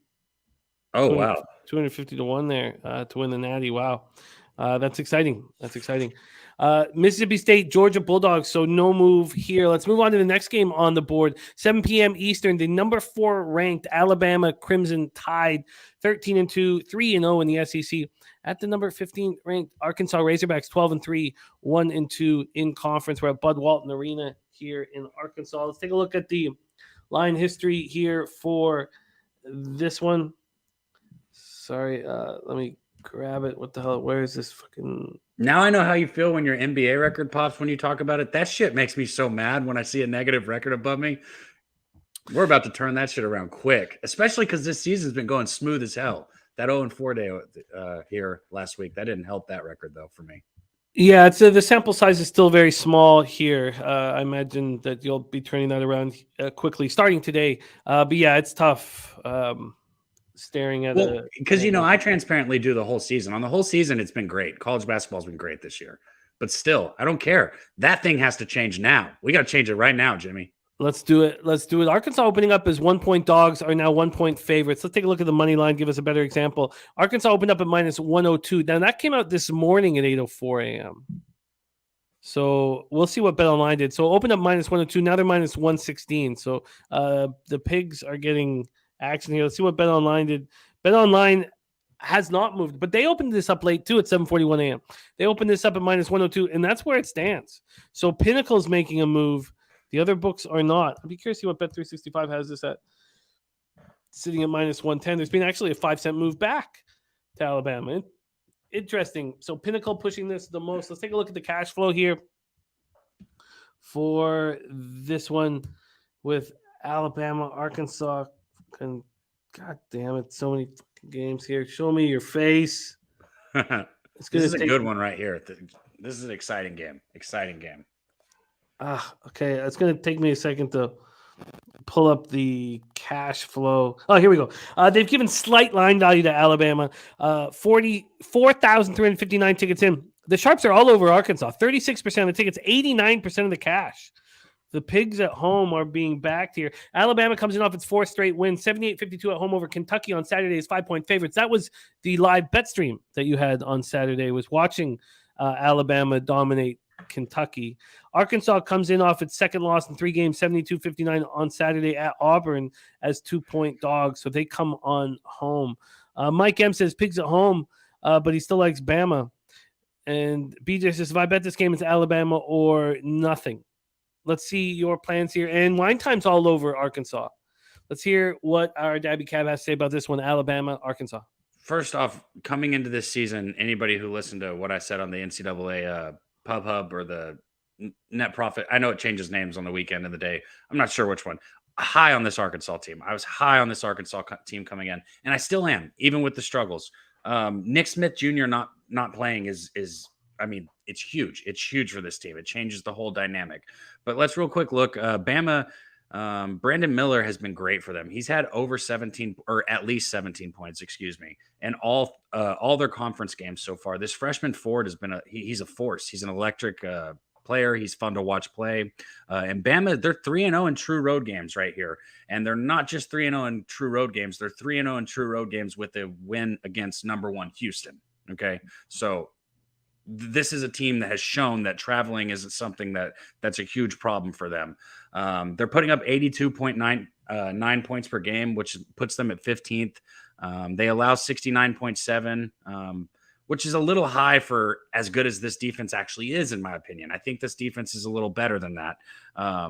But then again, like the chat's saying, we get to the Arkansas side, 8-0 at home. Right now, Arkansas is putting up 76.2 points per game.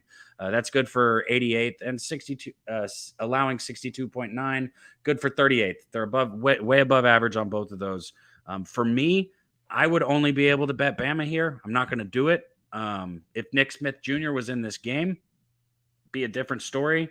But like I said, Bama's already knocked off Mississippi State and Houston on the road. This is a team this is a very good basketball team. And I what I saw from Arkansas this weekend and recently scares me without Smith Jr. running the helm. I hear you. I feel like it's just, I don't see how this couldn't be somewhat of a letdown spot for Alabama.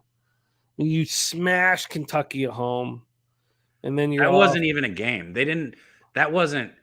Sometimes we talk about letdown spots. Like Kentucky has a very serious problem within that basketball team right now. That was easy. Bama that was easy for them. BJ says, I think we're putting too much stock into Arkansas right now. Bama, the better basketball team. That's where it's at. Broken. I can understand why there's big bets coming in on Arkansas and the public is going to be on Alabama. Like you can kind of see this one coming. 64% of the tickets are on Alabama. The market's moving towards Arkansas. The sharpest book in the land is moving the most on Arkansas. And I love Arkansas. Are you saying all this makes me want to bet Arkansas? But like from what I've throw all the numbers out the window, all of them, the 3-0 on the road, the 8-0 at home, throw all that out the window, all the stuff we talked about. From what I have seen, Alabama is just a better basketball team at this very moment right now. For the whole season, I don't know if it stays that way, but right this second, I feel like Alabama is a better basketball team. That is the only reason that I'm probably not going to be on Arkansas. And anybody who watched the game against Kentucky is going to want Alabama. Well, and I watched that game against Houston too, because I'm very high on Houston. So, and I've actually watched Alabama quite a bit this year, and Arkansas. I love both these teams, Jimmy. It's actually kind of you'd be shocked if you saw how much basketball I watch. It's kind of sickening. I watch every single game that I possibly can every day, like dead ass. Every game that I can possibly watch, I watch. I love it. I'm moving on Arkansas. I'm gonna trust the Sharps and Pinnacle, and I'm gonna, Arkansas coming off 2 very comfortable victories at home. Now have to travel on the road. I know they've been good on the road. Arkansas is 1-2 in conference. This is such an important basketball game for them. They see the 3-0 under the SEC record for Alabama. You have Arkansas looking so strong at home. They've lost their last 2 road games. They're coming off losing at Auburn. I don't want to change. Actually, never mind. I was about to give something, but the last thing I want to do is give you something that I do betting wise and have it affect your bet. But I'll still throw it out there for anybody so they know why I do it. You're getting 1.5 with Arkansas. I know it says PK right there, but it's at -1.5 for Bama, right? Right now, the spread's Arkansas 1 point favorite. Okay, so could you get a -110 plus 0.5 point in the first half if you wanted Arkansas? No, Arkansas is a favorite. Oh, so, never mind. It's flipped. It's flipped. Never mind. Then Arkansas disregard everything I was about to say. But let's just see what it is first half here. It'd be interesting if that. Sometimes those don't flip as fast.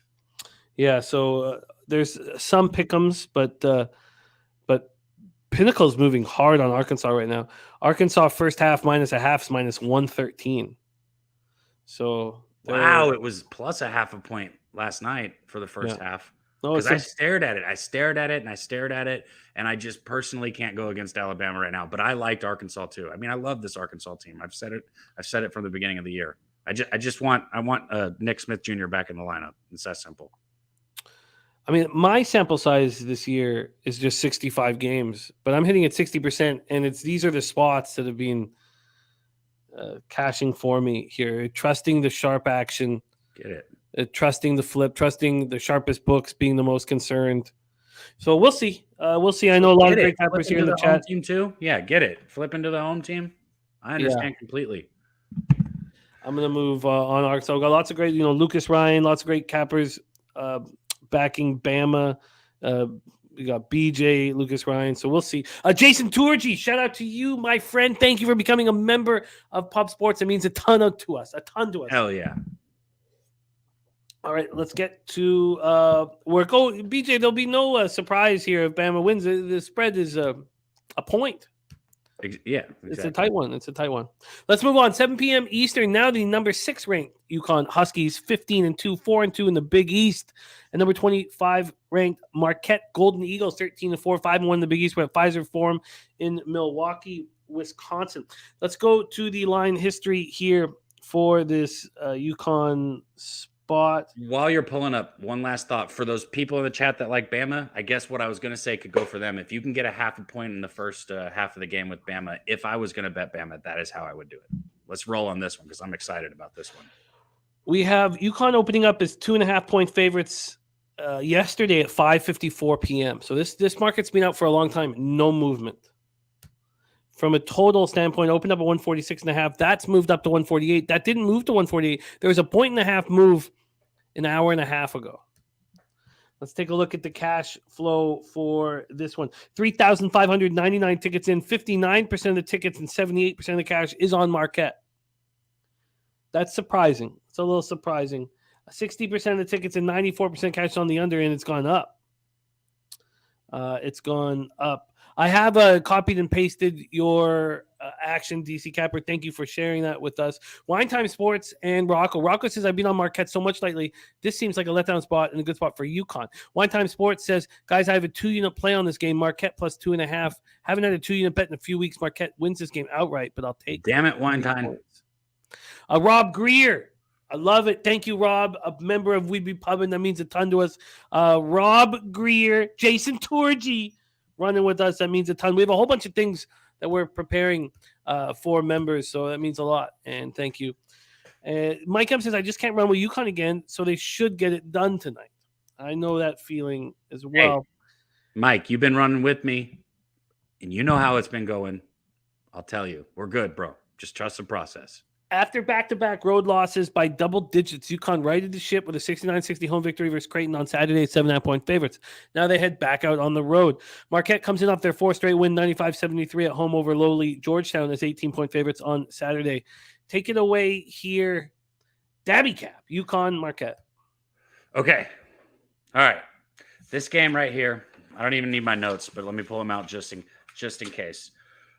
First off, what you got to start with, where the fuck are my notes on this game? Do I have my notes on this game? Like I said, I don't really need them, but I got some notes on it, I guess.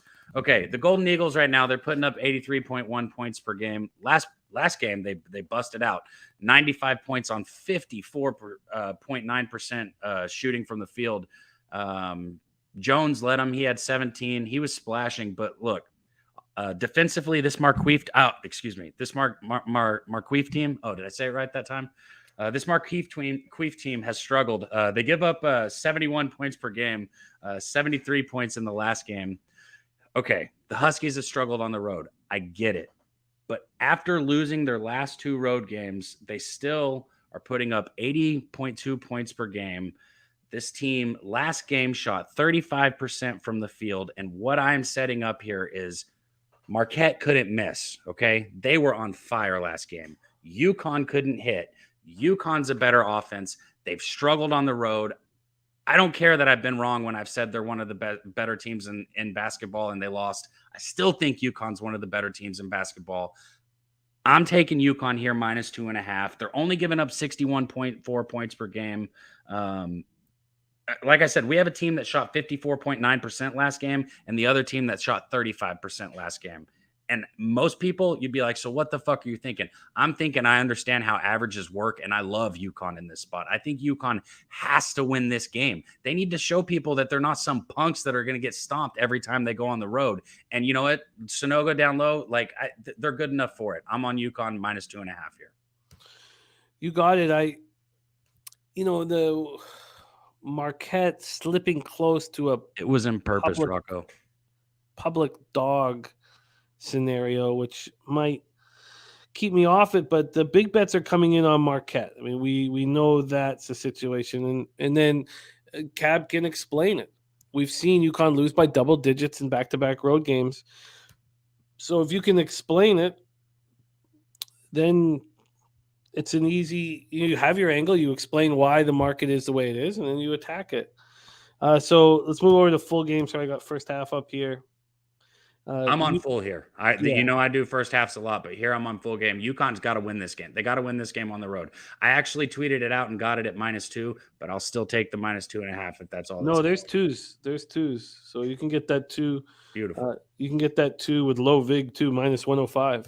Love that's it. at Bet Chris. So love it. -2, minus 105 for Dabby Cab on UConn backing the Huskies. Let's move on. 7 p.m. Eastern, Creighton Blue Jays 9-7, 3-2 in the Big East at the number 12 ranked Xavier Musketeers 13-3, 5-0 in the Big East. We're in Cincinnati, Ohio for this one. Let's take a look at the line history here. Let me find this. Damn. Okay, it's gonna take me a second here. Sorry, Cincinnati. Here we go. Oh my God. Here we go. Sorry, Creighton, Xavier. Here we go. Xavier opening up at -3. They're now at -2. Totals wise, this opened up at 153. It's now at 152. And cash wise, 4,663 tickets in. 21% of the tickets are on Creighton, but 51% of the cash.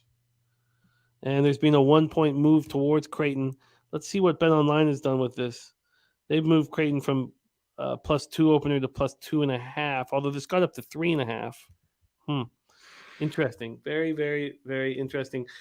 Creighton had their 3-game winning streak snapped by UConn. We just talked about on Saturday. 7.5-point dogs. Xavier comes in off its 9th straight win, 88-80 at Villanova as 1.5-point dogs. Xavier's playing very good basketball, 5-0 in Big East play. Take it away for us, Cabby. Creighton, Xavier. I'm going to tie this into the last one, too. And our guy, Mr. Trifecta's easy money. Okay, so Creighton, last game, they were held to just an abysmal 32.8%.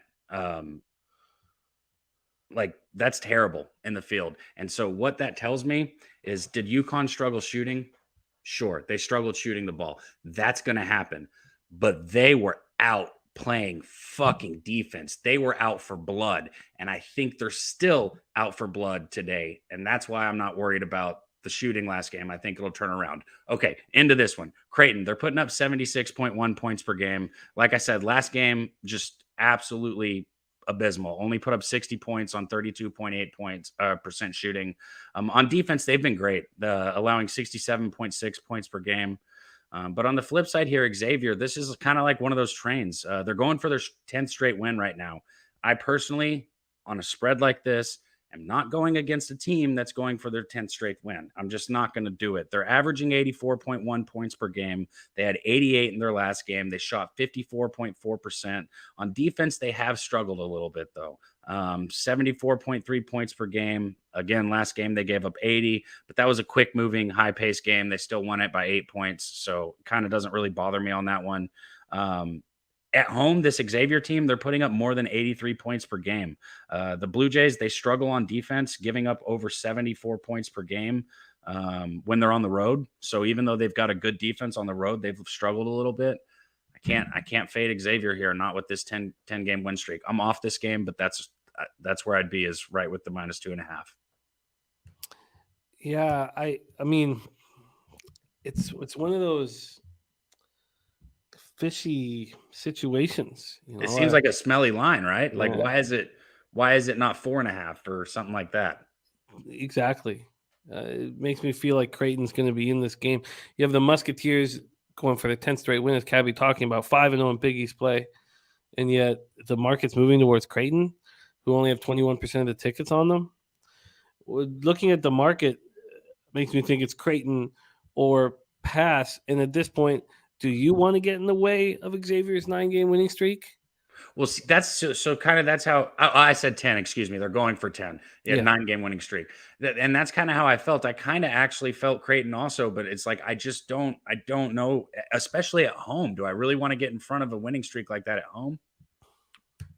I don't think you do, but I don't think when you see the market the way it is, I don't think you bet against it at all. So, that's going to end up being a stay off, unfortunately. Let's move on. Let's move on to an exciting game in the Colonial.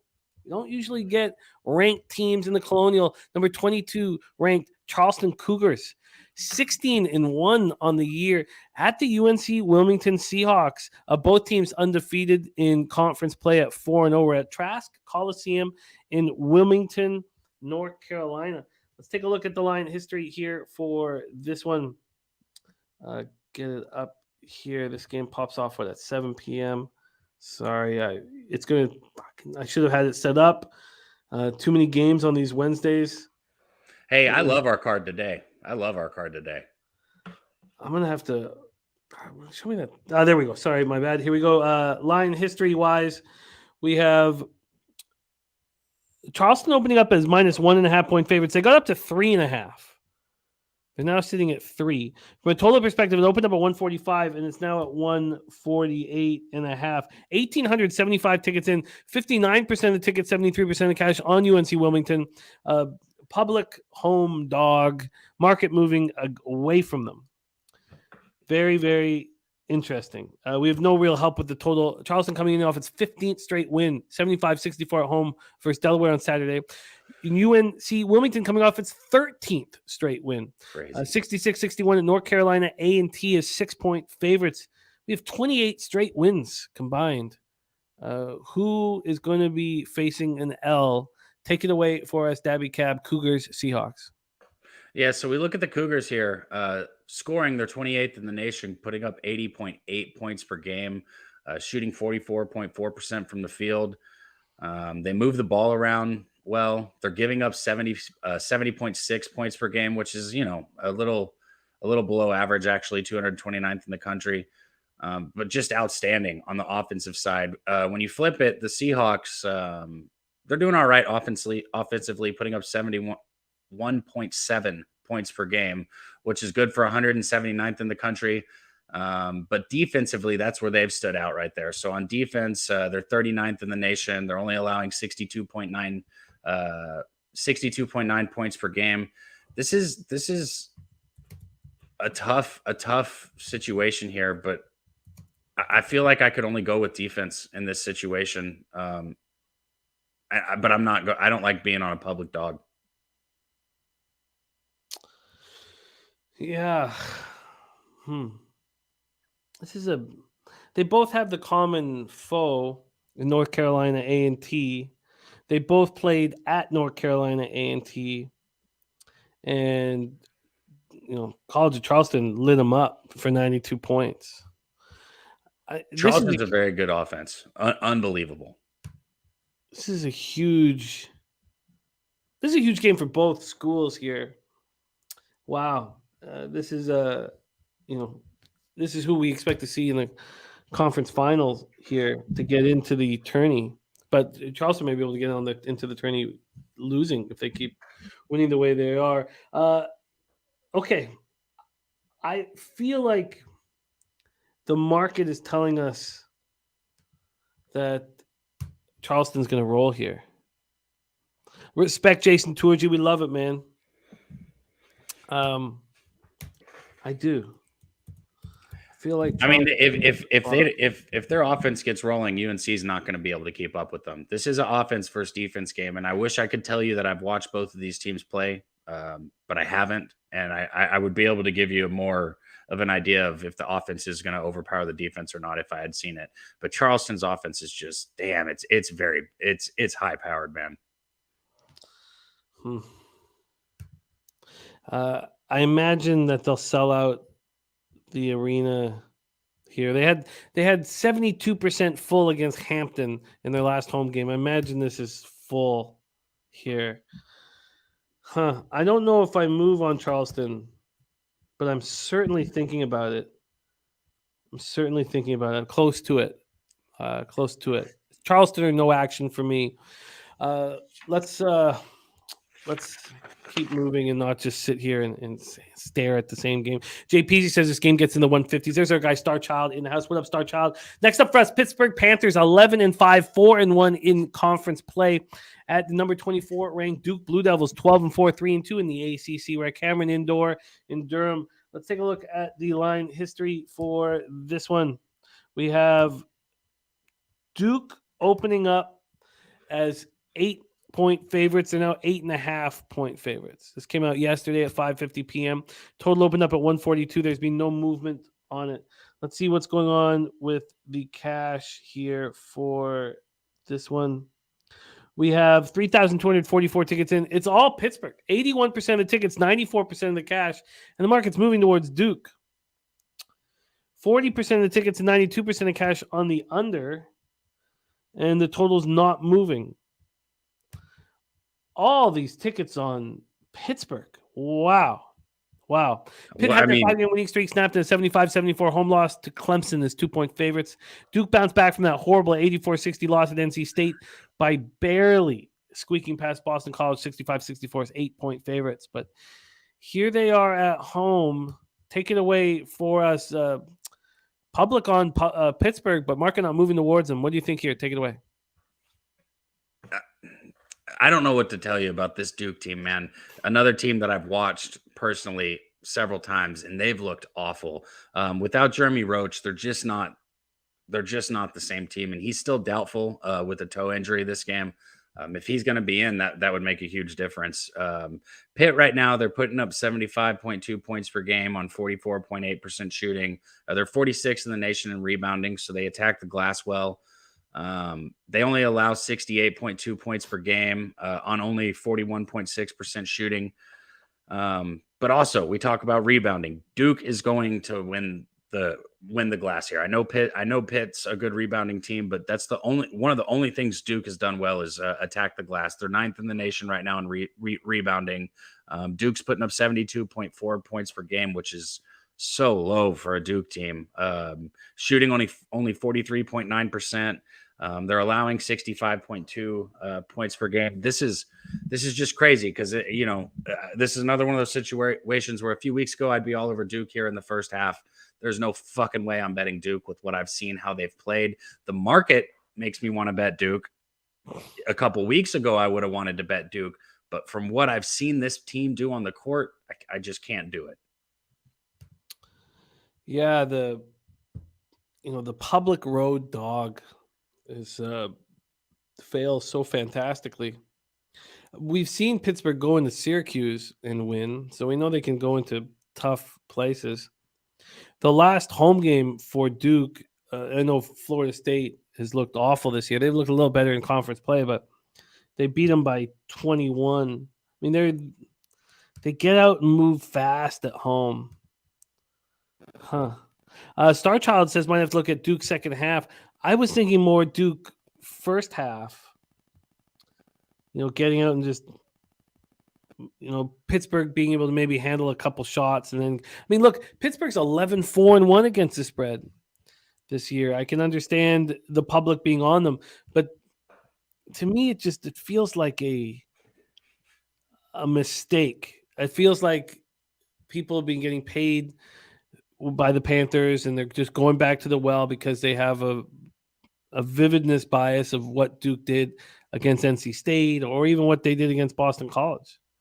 Starchild says, didn't they cover the first half last game against Boston College on the road? I mean, they played different at Cameron.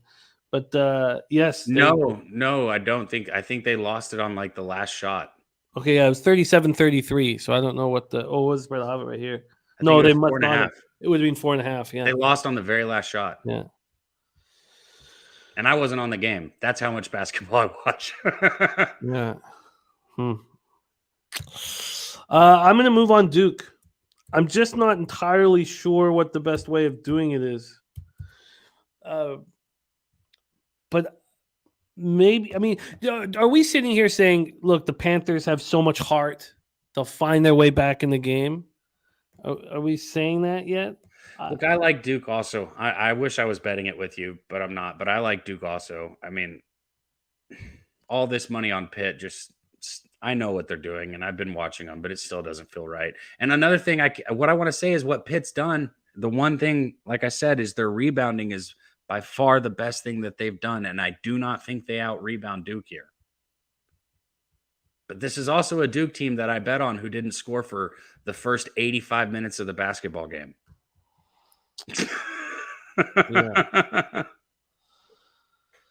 Yeah. Okay, I guess. Sorry to put that last statement out there, but it's what happened. That was the last week on here too. Yeah. Let's just see if we can get one last update. So, if Roach is in, it changes it all. Roach is doubtful. Okay.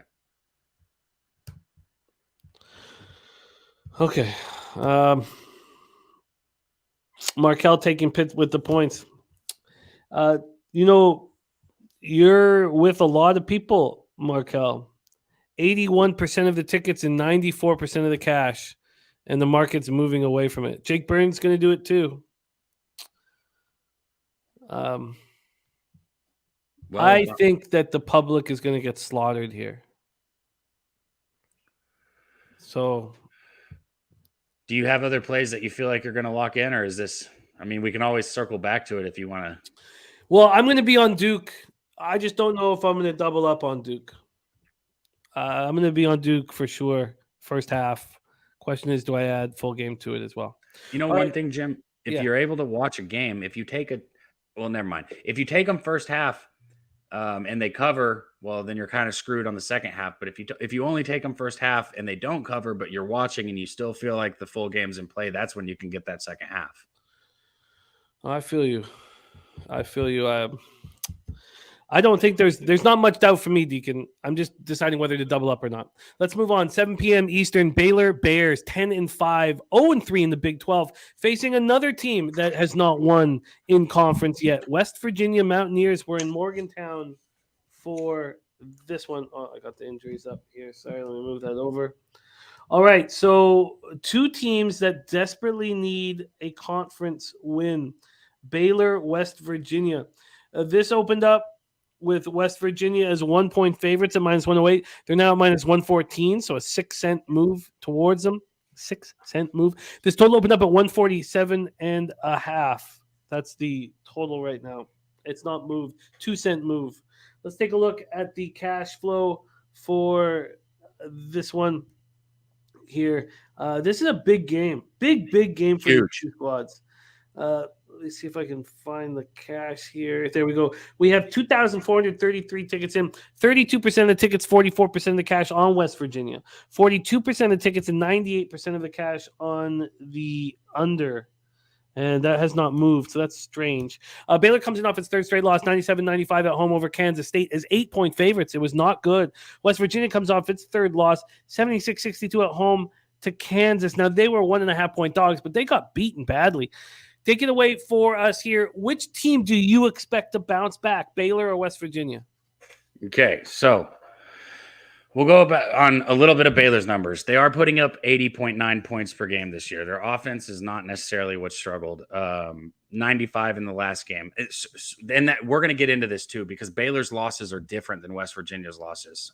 Adam Flagler has been great. He's a lot of fun to watch play. On the season, Baylor, they're actually giving up 69.8 points per game, which is a little bit above average, but more than this Baylor team should be. Last game, they gave up 97 points. Now, they also put up 95 points, so it was only a 2-point loss in a very close game.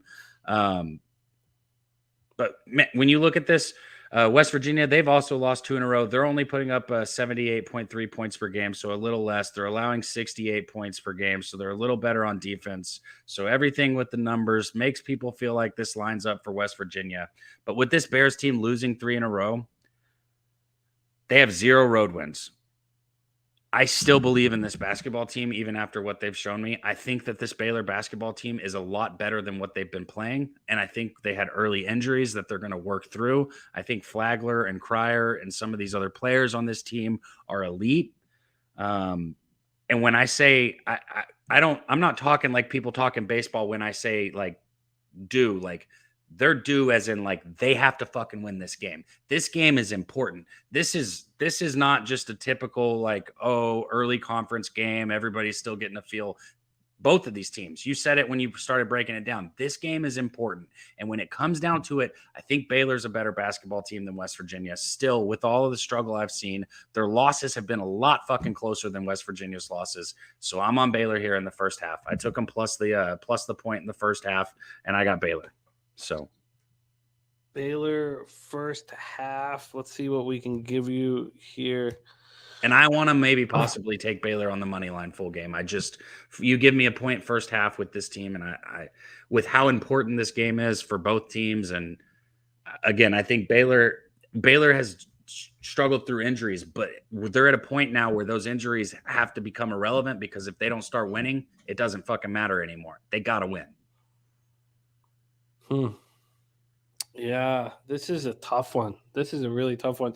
You have to have an angle that you believe in to see what your expectation is, which team is going to bounce back here. And from a market standpoint, I kind of like the 32% of the tickets and 44% of cash on West Virginia. I'm not going to go up against you. Feel free to if you like it, obviously. No, it's worth for some reason, these shows seem to be the 2 down days that I have. Or 1 down day. I usually don't do much on Thursdays. It's worked. It's worked staying off the spots. I would have lost the spots where I've taken it back because you're on the other side. So perfect. Yeah. So I'll leave this alone. But Cab is in. Baylor first half at +1 is your action. All right. Troy Torrance asked if we were going to be talking Memphis, UCF, and our man Daby Cab demanded it. He's got action and he wants to talk about it. So let's discuss this spot here. Memphis Tigers 12-4, 2-1 in the American. UCF Knights 12-4, 3-1 in the American. We're in Orlando for this one. Let's go into the line history here for this spot. Another very tight line. Memphis opening up as 1.5-point dogs. That's where they are. It has not moved off the 1.5. From a total perspective, it opened up at 137.5. Another spot where it has not moved. So sharp line. There's Tone in the house. What up, Tone Miggins? Yeah. Great to see you. So let's see where the cash is on this one. We have 2,281 tickets in. 62% of the tickets are on Central Florida and 98% of the cash. Now, I know Let's go. we're dealing with a small sample size of 2,281 tickets, but you see 98% of the cash and the spread not moving. There was a time when this juice got up to minus 115, but it's come back. It's come back. That's a tricky thing to decipher here. Memphis bounced back from their 7-point loss at Tulane, beating East Carolina by 10 on Saturday, 69-59 at home. UCF's won 2 straight. They also played at Eastern Carolina. They beat them 64-61, so there's the common opponent. And then they were just at home to SMU on Sunday and destroyed them 85-53. So a second home game here. They played on Sunday, and now they play here on Wednesday. Take it away for us, Cab, Memphis, UCF. Okay, so just like Arkansas, Memphis is a team I came in talking about this season. Every year, it seems like since Penny Hardaway, everyone hypes up this Memphis team. They talk about them, and then they let everyone down at the first part of the season. Then they kind of make a little run, make it think that the next year they're going to come back. Well, this year was the first year people weren't hyping up this Memphis team. And I didn't understand why, because this year they have experience. They might not have some of the 5-star athletes that they have, but what they do have is DeAndre Williams and Kendrick Davis, 2 people that I have thought were going to mesh very well. They struggled at some points this year, but they're starting to figure it out. Last game, Williams had 19, Davis had 14. These are 2 guys that I expect to continue to grow together. The Memphis Tigers, they're putting up 78.1 points per game. They're giving up 70.3, which is high for them. Penny Hardaway usually has a high focus on defense, and I think that this is a team that still has a potential to be a very good defensive team, and I think we're going to see more defense out of them. When you look at UCF, they're putting up 70.1 points per game. They did have 85 points last game on 52.6% shooting, and I can't say this enough. I don't have a problem going against a team that shot over 50% the game before, because it's not realistic. I'm not sitting here saying that they can't do it again. We know anything can happen, but it is unrealistic to even consider a team shooting, 52.6% back-to-back games. It's just not how it works. On defense, UCF is only giving up 60 points per game, which is very good. And we look at just a couple things here to go against with what I'm saying and why people probably are hammering UCF. Memphis struggles on the road, but they're still putting up over 77 points per game on the road. And like I said, I expect a Penny Hardaway defense to only improve from where they're at. I like the Tigers here. You're giving me plus points with them, and I know how I do my first half stuff, but you're giving me plus a point in the first half. I love it. I got Memphis in the first half. Memphis in the first half. By the way, Troy Torrance watches his teams closely. This is his biggest bet of the year, and it's on UCF full game. Let's see what we can get you here on this spot. First half for Memphis UCF. Where the hell is it here? Here we go. I can get you a plus 1 at minus 114 or plus a half at minus 105. I guess I'll take the 114. Why not? All right. So Cab is in Memphis. First half plus 1 at minus 114. Jordy Norman answering the question. I didn't know what James says. To all the Canadians, what's going on with Jasper National Park? I think that's a different show, James. Memphis, first half, plus 1 at minus 114 for Daby Cab. And you have Nordy. Nordy can answer. He's in Edmonton right now. It's beautiful. Lake Louise is beautiful. Is that what you want to know, James? Let's move on. 8:30 p.m. Eastern. And this is a spot where we have our guy, DC Capper, with a 4% play. He's on Missouri, Texas A&M over 150.5. That's his big bet of the day. We only have 2 games left here in college basketball. Number 20 ranked Missouri Tigers, 13-2, 2-1 in the SEC at the Texas A&M Aggies, 10-5, 2-0 in conference. We are at College Station for this one. Let's take a look at the line history here for this one. I wish we had more. All those games that we've talked about thus far, all other than the Mississippi State game, they're all 7 p.m. starts. These are the only late games we are talking about. This is Mizzou, Texas A&M. Texas A&M opening up at -2.5. They're now -4. That -4 got juiced to -117, so I imagine it's a 4.5 at some books. Total wise is opened up at 152. It's down to 151.5, but it was 150.5 up until 11:18 this morning. And we know that DC Capper came from the casino, so he got that 150.5. Let's take a look at the cash flow for this one. Move over here. We have 3,650 tickets in. And listen to this. This is sharp money on A&M because only 18% of the tickets are on Texas A&M, but 64% of the cash, and the market moving quite a bit towards A&M. Missouri bounced back from its 74-68 loss at Arkansas by beating Vanderbilt at home 85-82 as 8-point favorites. Texas A&M coming off their 4 straight wins, 69-56 at home versus LSU as 5.5-point favorites. Take it away, Dabby Cab, the Aggies, a team you know very well in business here at home against Missouri. And I've watched Missouri several times this year too. Both of these teams, I've had the opportunity to watch at least three different games, full games. Look, what Missouri does is the way they push the tempo and the way they push the court. I saw them score a bucket. Shit, it was like 0.4 seconds into the shot clock. It was insane. I mean, they full court. That's what they're going to do is they're going to push. And here's the thing. A&M's defense, they can handle that. That's what this defense does is they apply full court pressure. They're constantly moving. Missouri, they're putting up 87.1 points per game because of that tempo offense that I'm talking about.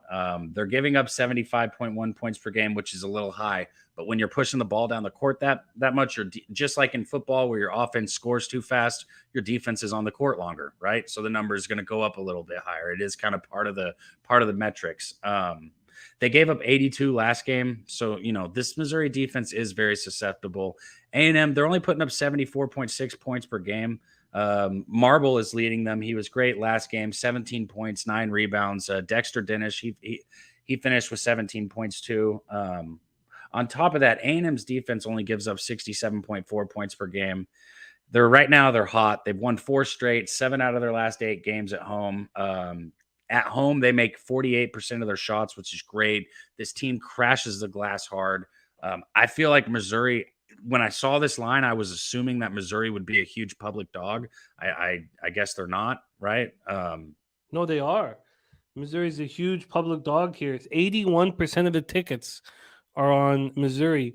Just they're all recreational bets. All the big bets are coming in on A&M. So you nailed it. They're a huge public dog. Okay, yeah, I figured that. Okay, Missouri seems like the easiest bet ever. And Razor's whole gambler's first glance, I think that's fishy as hell. I would only bet A&M in this game. I haven't bet it, but I would only be on A&M. I am betting on Texas A&M. I will be betting this. It'll be 4.5 for me, unfortunately. Stimmy OG also on the Aggies here. I am moving on the Aggies. We just spoke about College Station, Texas. We close out the show with the Moody Center in Austin. 9 p.m. Eastern, the number 17 ranked TCU Lakuji Yakam also on the A&M. I agree. This is one of those really nice spots, I think. 81% of tickets on Missouri. TCU Horned Frogs 13-2, 2-1 in the Big 12 at the number 10 ranked Texas Longhorns 13-2, 2-1 also in the Big 12. Exact same record here. This is a big game. This is a big game in Texas here. Let's take a look at the line history first, and then we'll go into the cash flow. I like closing out with 2 Texas squads as Dabby Cab, a proud Texan himself. Let's see, why can't I get here we go. We have Texas opening up -6.5. There's been a 4-cent move towards them. It spent some time at 6. It spent some time at 7, but it's now nestled at 6.5. Totals wise, it's opened up 145.5 and it's dropped to 143. So it's dropped 2.5 points. This total. Let's see what we get here from the cash flow. Nice sample size here for us. 5,170 tickets in, and it's all TCU. 88% of the tickets and 96% of the cash is on TCU, and the market's not moving towards them. That's wild. Coin talking about that too. All the tickets and money on TCU and the line is frozen. Wow, that's then you have 40% of the tickets on the over, but 71% of the cash. So you have the public on the under moving it down, but you have bigger bets on the over. This is tricky. TCU had their 11-game winning streak snapped in a 69-67 loss at home versus Iowa State on Saturday's 5.5-point favorites. Texas bounced back from that 116-103 loss at home to Kansas State by beating Oklahoma State on Friday as 3-point favorites. Take it away here, Cab. Two Texas teams battling in Austin. So I talked about this on the Pub Hub with this Texas team. I talked about the coach situation and everything. So I'm not going to go too deep into it. But Texas was one of my best bets against Oklahoma State with the new coach. And what I told everyone, I was like, stop talking about the coach. Okay, this team is absolutely elite, and what's going on in the locker room right now isn't what's going on the media. What's going on in the locker room is a group of guys who can't go, transfer portal and all that shit aside, they can't go anywhere now, and they're a top national contending team. They all are going to get together and they're going to say, fuck what's going on out there. Let's win basketball games, and let's do what we came here to do. Real quick, though, on TCU. TCU scores 78 points per game. That's 61st nationally. They're shooting 45.7%, which is good, including 29.7% from three, which is terrible. That's 330th in the nation. They're led by their junior guard, Mike Miles Jr. He's a blast to watch play. Any game that TCU is going to be in against top competition, he's going to have to lead the way for them, and he's going to have to play outstanding, which he can do and has shown that he can do. He's averaging 19.8 points per game on 53.1% shooting, which, again, is outstanding. TCU's defense has been great. They're giving up 63.5 points per game, holding opponents to 40.1% shooting, including 29.9% from three. So they do good on closing out. They're 26th nationally in adjusted defense efficiency and 24th in assist per turnover ratio. So they do good. Now, we go to that. Texas is in the top 20 in defense and offense. Like I said, both sides of the court this team can play. Texas puts up 82.3 points per game.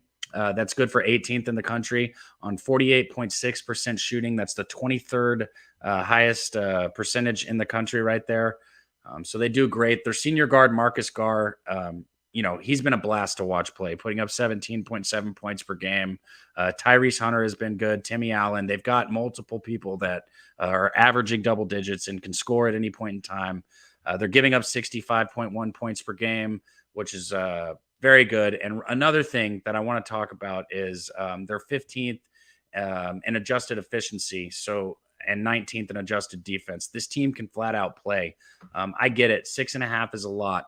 Too much for me to bet it, but I think Texas wins this game. How many points do they win it by, though? So is Moody Center going to be sold out for this?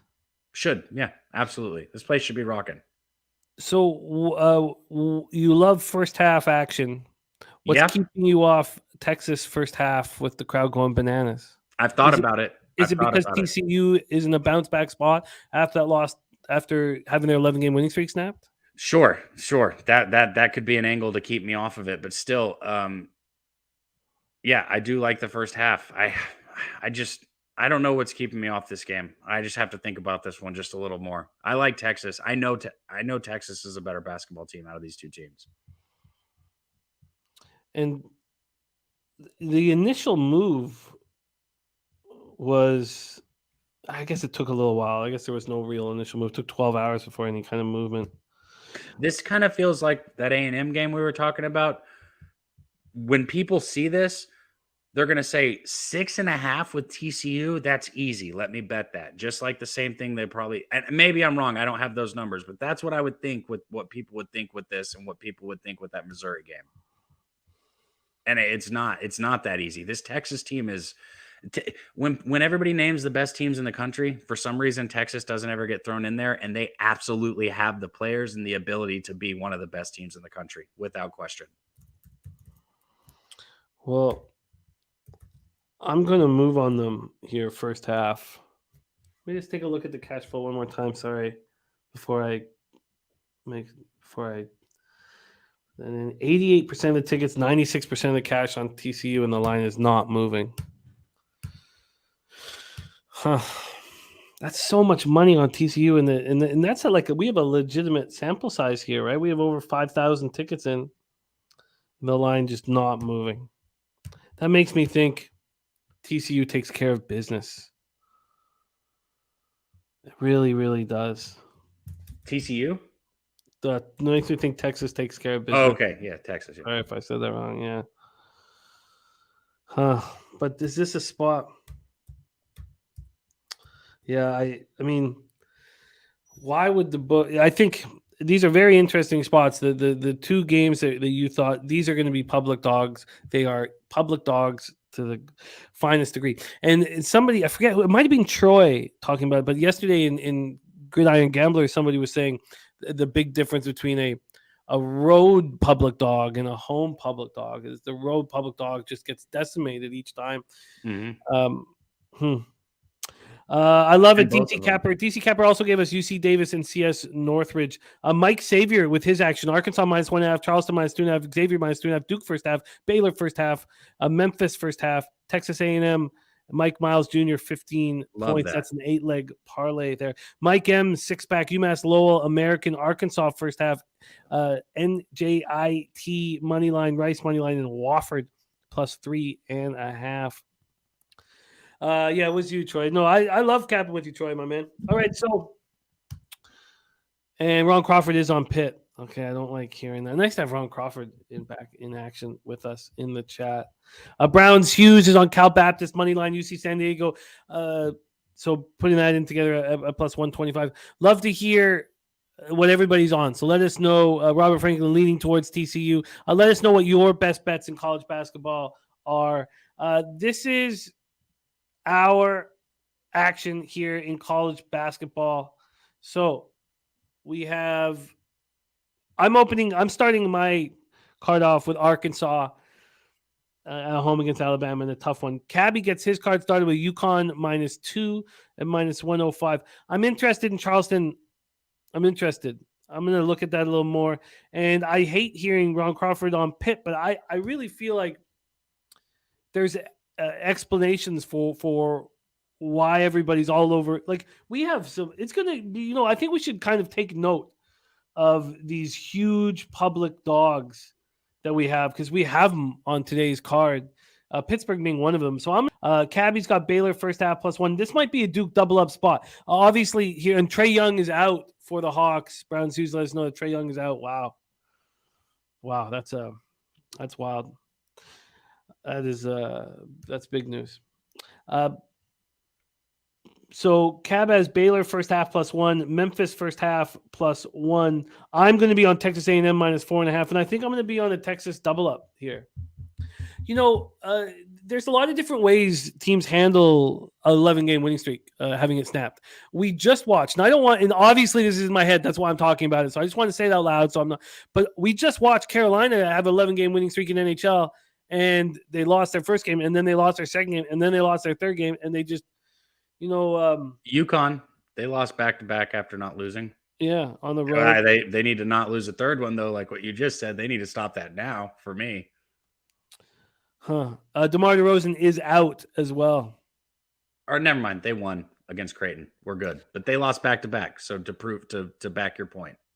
And Stimmy OG going to pull owning Mahoney. He wants all the home teams in NBA and all the road teams in the NHL. That does sound like Mahoney. All right. That's our show for today. Great work, Dabby Cab, my man, on this big Wednesday card. You got a lot of action, and we believe in you.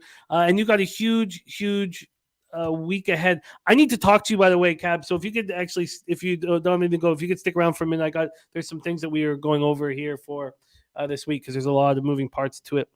But excellent work, Cab. Follow our man on Twitter at Dabby Cab, selfless capper, looking for us to get that money. That's it. Looking for us to succeed. Doesn't want anything from us other than winning tickets. Cab, any last words for the Capper Sport in the show? Oh, man, you said it, man. It's all about you guys. This is a family, man. I love capping with you, Jimmy. I love capping with you guys in the chat. I love when you guys DM me, when we go back and forth on Twitter. All I want is for us to fucking, like Mike M would say, pimp slap those books, man. That's all it's about. I want us all to get some money so we can all get together and get fucked up and have a good time and hang out again soon. Speaking of us all getting together, there is talk right now. We'll have it figured out in the this next 24 hours, but there could be a huge announcement from Pub Sports here. So we're figuring that out, but it could be a huge announcement coming shortly here. So Cab, why don't you stick around with us here before we put a bow on this? In NHL, I'm only moving on the one game, the Sharks-Kings game. I'm on the Kings -1, and I'm on the Sharks-Kings under 6.5. I'm not moving on the others. I'm staying away from them. I do think that Anaheim will provide value for us at home. Not after the Oilers lose 6-3 at LA, and we don't know if Zegras is healthy. So not now, but I really do think as an angle for us to look out for the Ducks at home as big dogs as we move forward. And you're watching Mason McTavish take the next steps. In NBA, Daryl's on the Timberwolves, first quarter -2 at -112. He stayed away from those two spots where injuries were an issue. He's on the Celtics first half -5.5 at -110. He's on the Knicks first half -2.5. I don't give a fucking shit what the spread is play today. I'm on the first quarter under and first half under in Pacers Knicks. Spurs Grizzlies, no action. I'm on the Suns team total under 106.5. I have some interest in the full game under. Daryl's on the Kings first quarter -3 at -115, and I'm joining him on that. We had a first quarter parlay from Dan Kelly on Denver and Sacramento. First quarter money line parlay, that still was +103. Ron Crawford is on Edmonton in regulation as well. Thank you guys so much. Respect. Real Deal Prime, Ron Crawford, Paco Healy, Mike Xavier. God, it was fun seeing Paco Healy and Damon Santori hanging out together. Seeing low baggers connect puts huge smiles on my face. Jarek White, hot milk. Hot milk. Tori Coker, Joy Harb says Tulane SMU over 148.5 looks good. Why did it go down? I did not cap that. I've not looked at that, so I'm sorry I can't help Joy, my man. I will for sure, Ron, my friend. I can do that today. Rob Greer, thank you for becoming a member. That means a ton to us. Marquise Willis, Jay Peasy, Browns Hughes, Stimmy OG, BJ, Lessman, Rocco Rogers. What a great, great group. Robert Franklin. Thank you guys. DC Kappa, Richie Vegas, Coin. Thank you guys for your support. Jake Burns. We have a huge, huge week ahead of us. A huge week ahead of us. And tomorrow, our final Cappers contest show where we're going to award the victors, and they will get paid after the show. The payments will go out to the winners of our Cappers contest and of our Survivor contest. Huge week ahead. Thank you, Daby Cab. Thank you to Daryl Rice, who was with us earlier. Thank you to my producer, Jose Bouquet, who works tirelessly and does such a great job. So thank you. On behalf of all of us here at Pub Sports Radio, thank you. Now let's go out there and get that fucking money. Leche. Hey, those bookmakers!